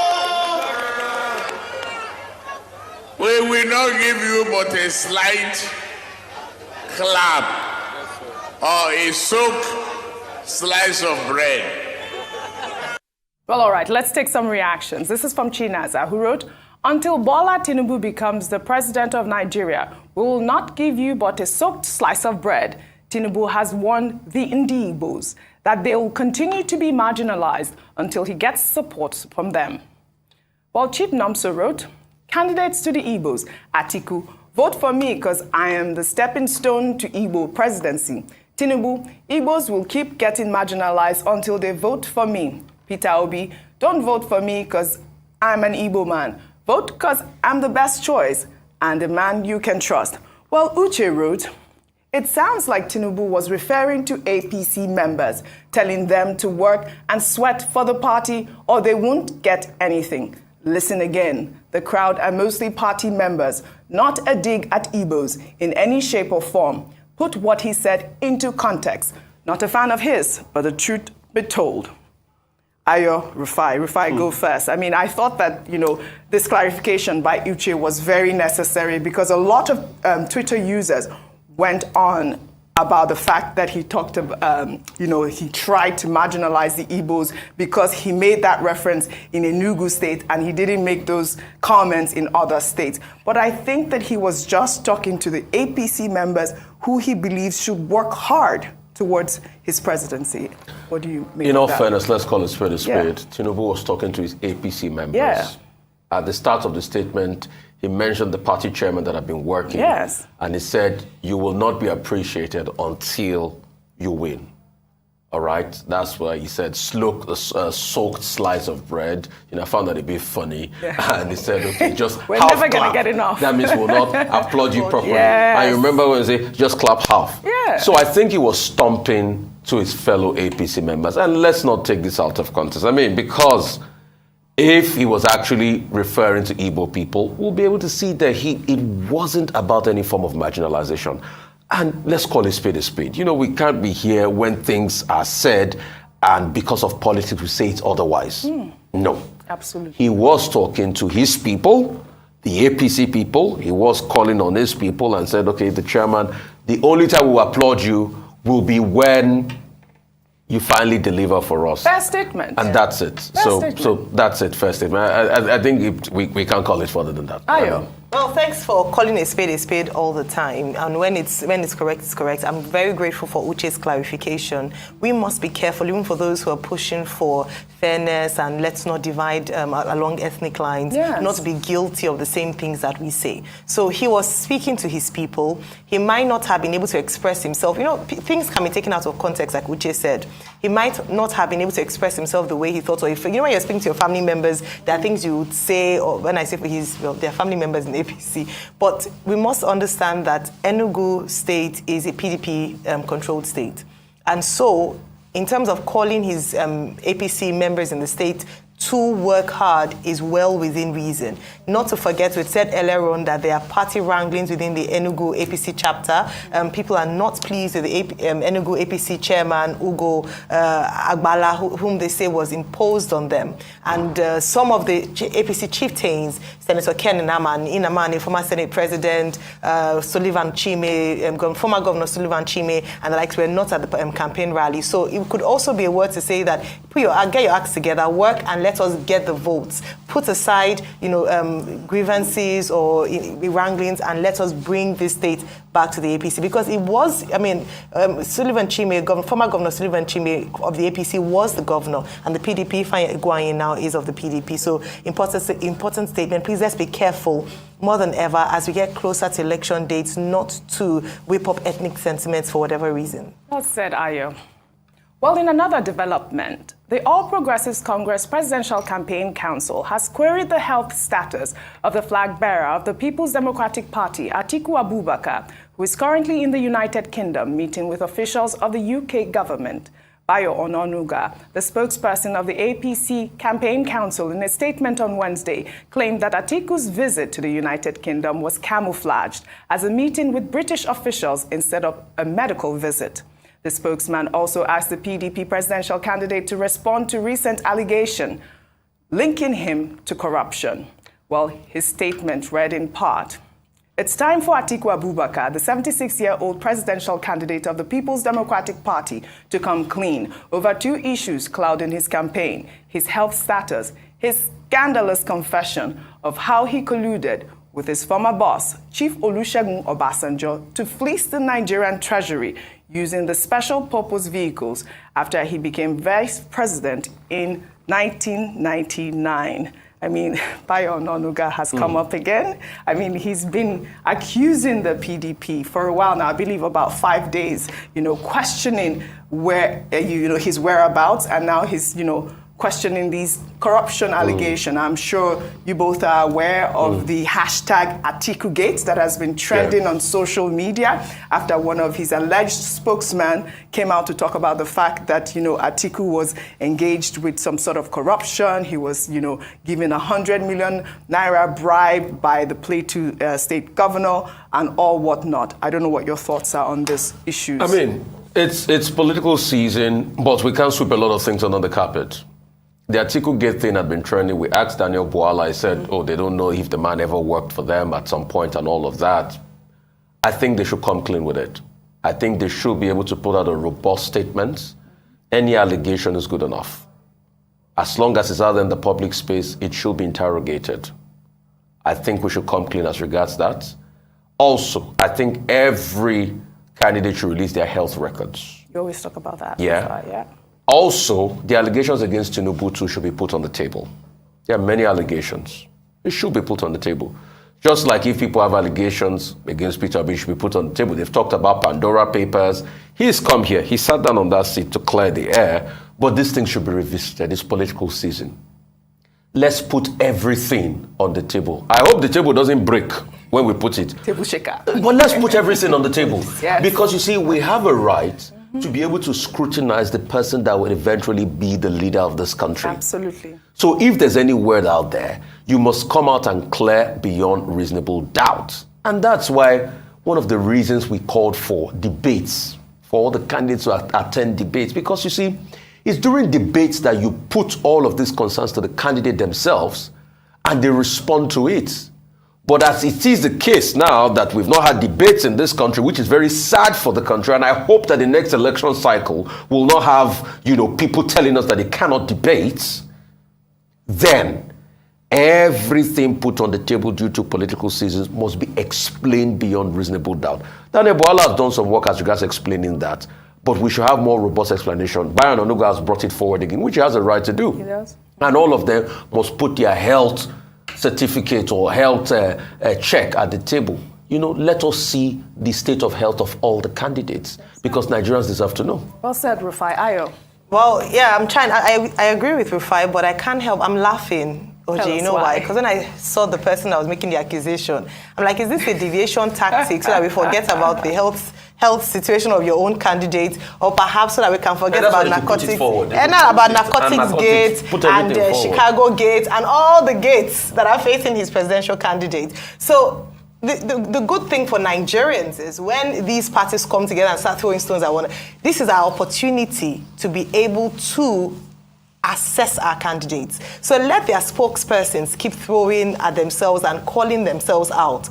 But Mr. Bayo Ononuga must not forget that Nigerians know that his candidate has not been able to demonstrate yet to us his health status, like Rufai has said. he hasn't been able to demonstrate to us yet. He hasn't been able to speak to us about the narcotic gate. And then he's also bringing on Atiku. So let's bring both of them to the table. Let's have a conversation. Absolutely. Let us debate about it. The Nigerian people deserve to know. We do. Yeah. Let's put everything Let's on the destroy table. the table. Let's destroy this table. Yeah. Let's bring everything, all the allegations, and for all the candidates, Yes. you know, and if you have anything again, be it Peter, be Tinubu, be Atiku, be Kwankwaso, and all the other, Bring it on. Bring it on the table. Absolutely. Let's all be debate. Let's scatter the table. Love it. Well said, both of you. We'll take another story. As the Independent National Electoral Commission presented the voters' register to political parties on Tuesday ahead of the forthcoming elections, many Nigerians are still apprehensive about receiving their voter cards, as we'll see in these videos captured by eyewitnesses in some parts of Lagos and in Benin, the Edo State capital. We have been here since morning, and they are not giving us anything. So INEC, this is Ajimoni Grammar School. This is Ajimoni Grammar School. We are here since morning. Nobody have collected anything. We are here since 4 a.m. They haven't started, and this is 11. This is 11 a.m. Look at crowd here. This is Ajimoni Grammar School. This is Ajimoni. More hand to do what? Oga, tell us more hand to do what? Explain to us more hand to do what? More hand to do what? More hand to do what? They don't want to share card because they don't vote or be. We don't vote or be. They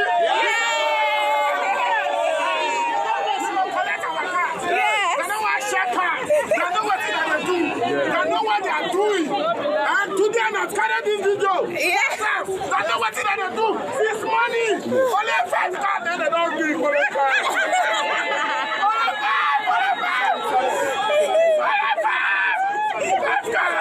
This money, 5 cards. Yeah, we die here. Yes. We will collect our cards. We die here.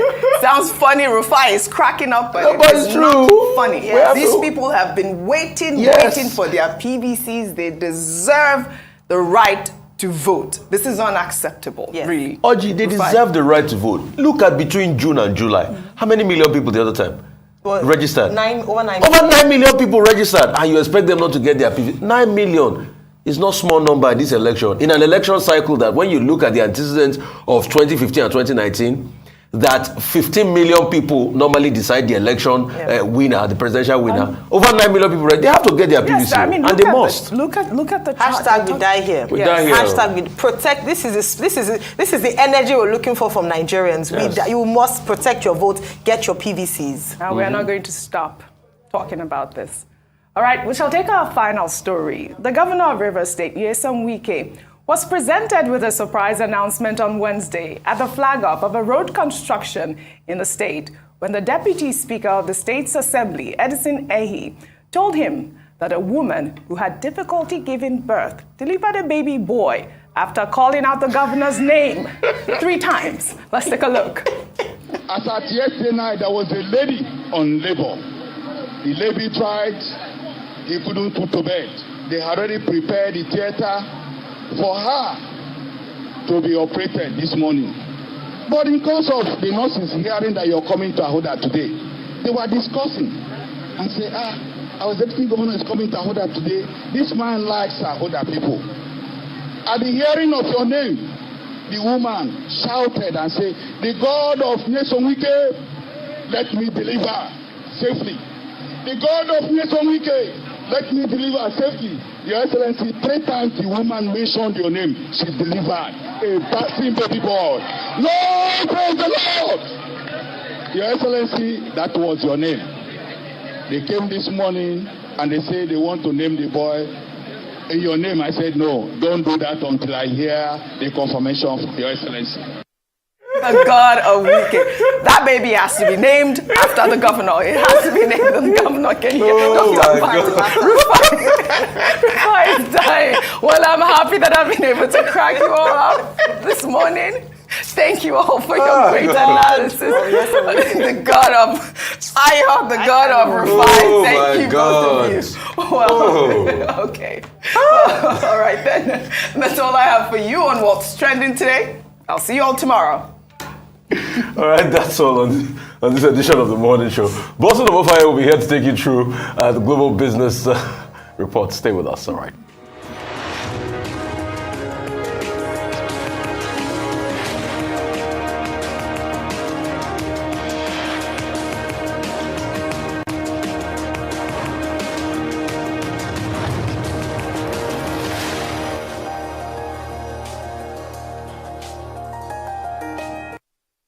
This na Emeka. He like to dey keep money for her. As CBN deadline don dey near so. This one na wise Emeka.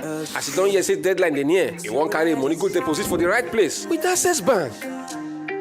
It's time to spread your wings and fly. Reach for the sky. Even if the bank too far, na to go to the nearest Access Closer agent. No carry last with your money o. Get up right now, right now. Money wey you deposit for Access Bank, na money wey go make your mind rest well well. Don't let the money spoil for your hand o. 10 million naira today, fit be 0 naira tomorrow. Oya o, Musa, Shade, Onyinye, carry your money go Access Bank or Access Closer agent wey near you.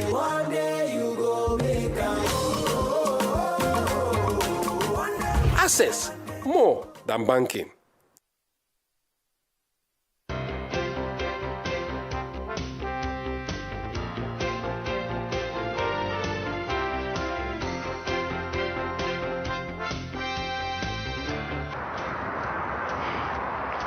My people, my name is Emeka.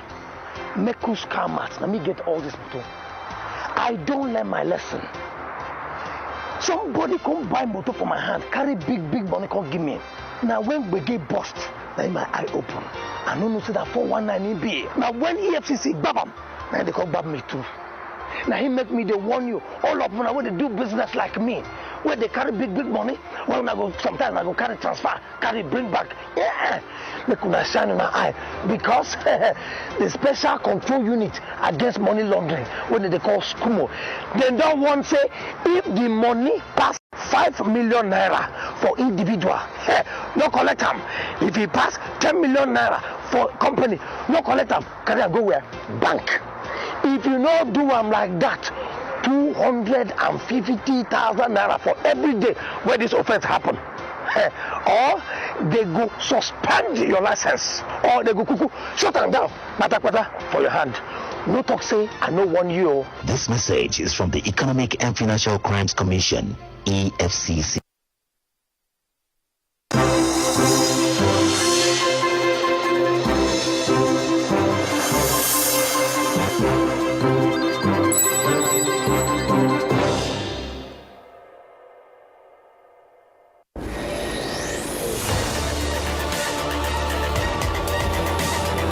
Knowledge is power. Information is currency. Trust us to tell you what you need to hear. Welcome to the program. You're with Arise News in Nigeria's capital, Abuja. Breaking news, exclusive interviews, unrivaled analysis.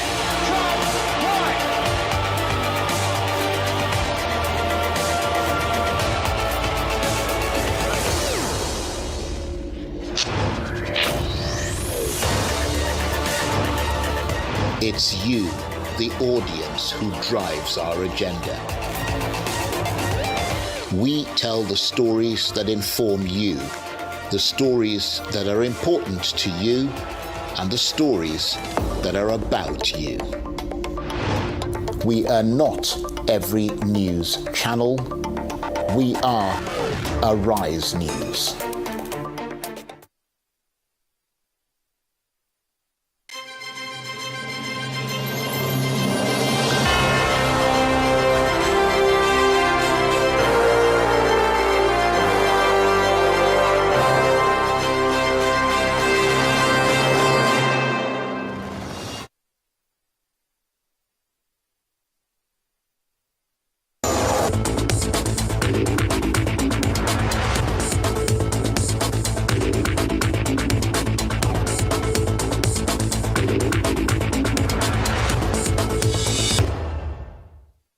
Hello and welcome to Arise News. You're watching the Global Business Report. I'm Bosin Namofaya. I'm sitting in today for Routines to Jury. We're live from Lagos, Nigeria's financial capital.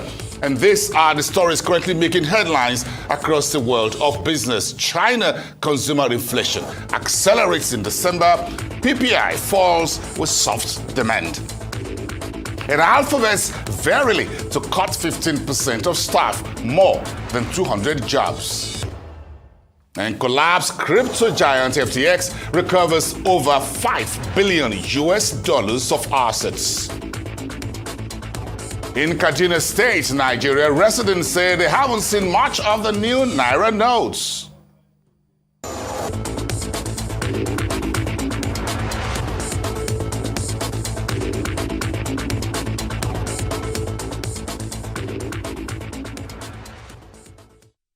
Thursday, the 12th of January. Let's get started. Asian stock markets trading mostly higher today following the broadly positive cues from global markets overnight. Shanghai Composite Index was up 0.05%. The South Korean Kospi gained 0.24%, and a much bigger Hang Seng Index enjoyed another positive day, 0.36% in the green. And Japan's Nikkei 225 Index increased just 1 point. And cryptocurrencies are trading in the green territory today. The value of Bitcoin was up 3.97% to trade at $18,137.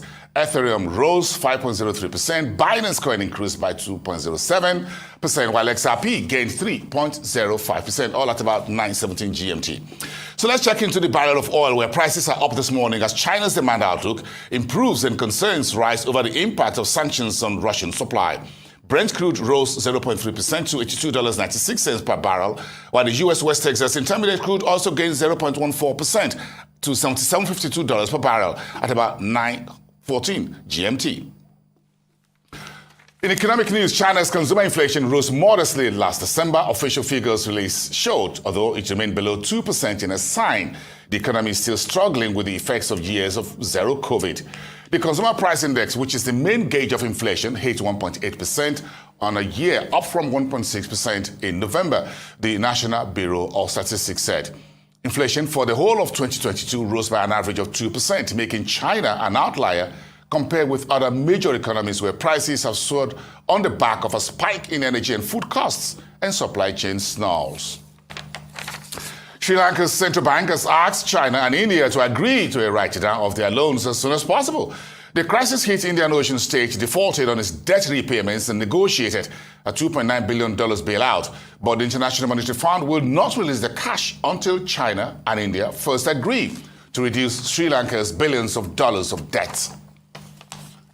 And strong sales of advanced semiconductors helped Taiwanese chipmaker TSMC overcome a general industry slowdown that hammered cheaper commodity chips to record a 78% increase in quarterly profit on Thursday, exceeding expectations. The largest contract chip manufacturer in the world, Taiwan Semiconductor Manufacturing Company Limited, is a rare bright spot in the global tech sector, which is struggling with worsening consumer demand as a result of long-term high inflation rates, rising interest rates, and an economic slump. In corporate news, the British store Marks & Spencer reported robust holiday sales, with party wear driving up its clothes sales and demand for turkeys delivering its highest ever food market share. M&S beat the market in food for the second year in a row during the 4-week Christmas season.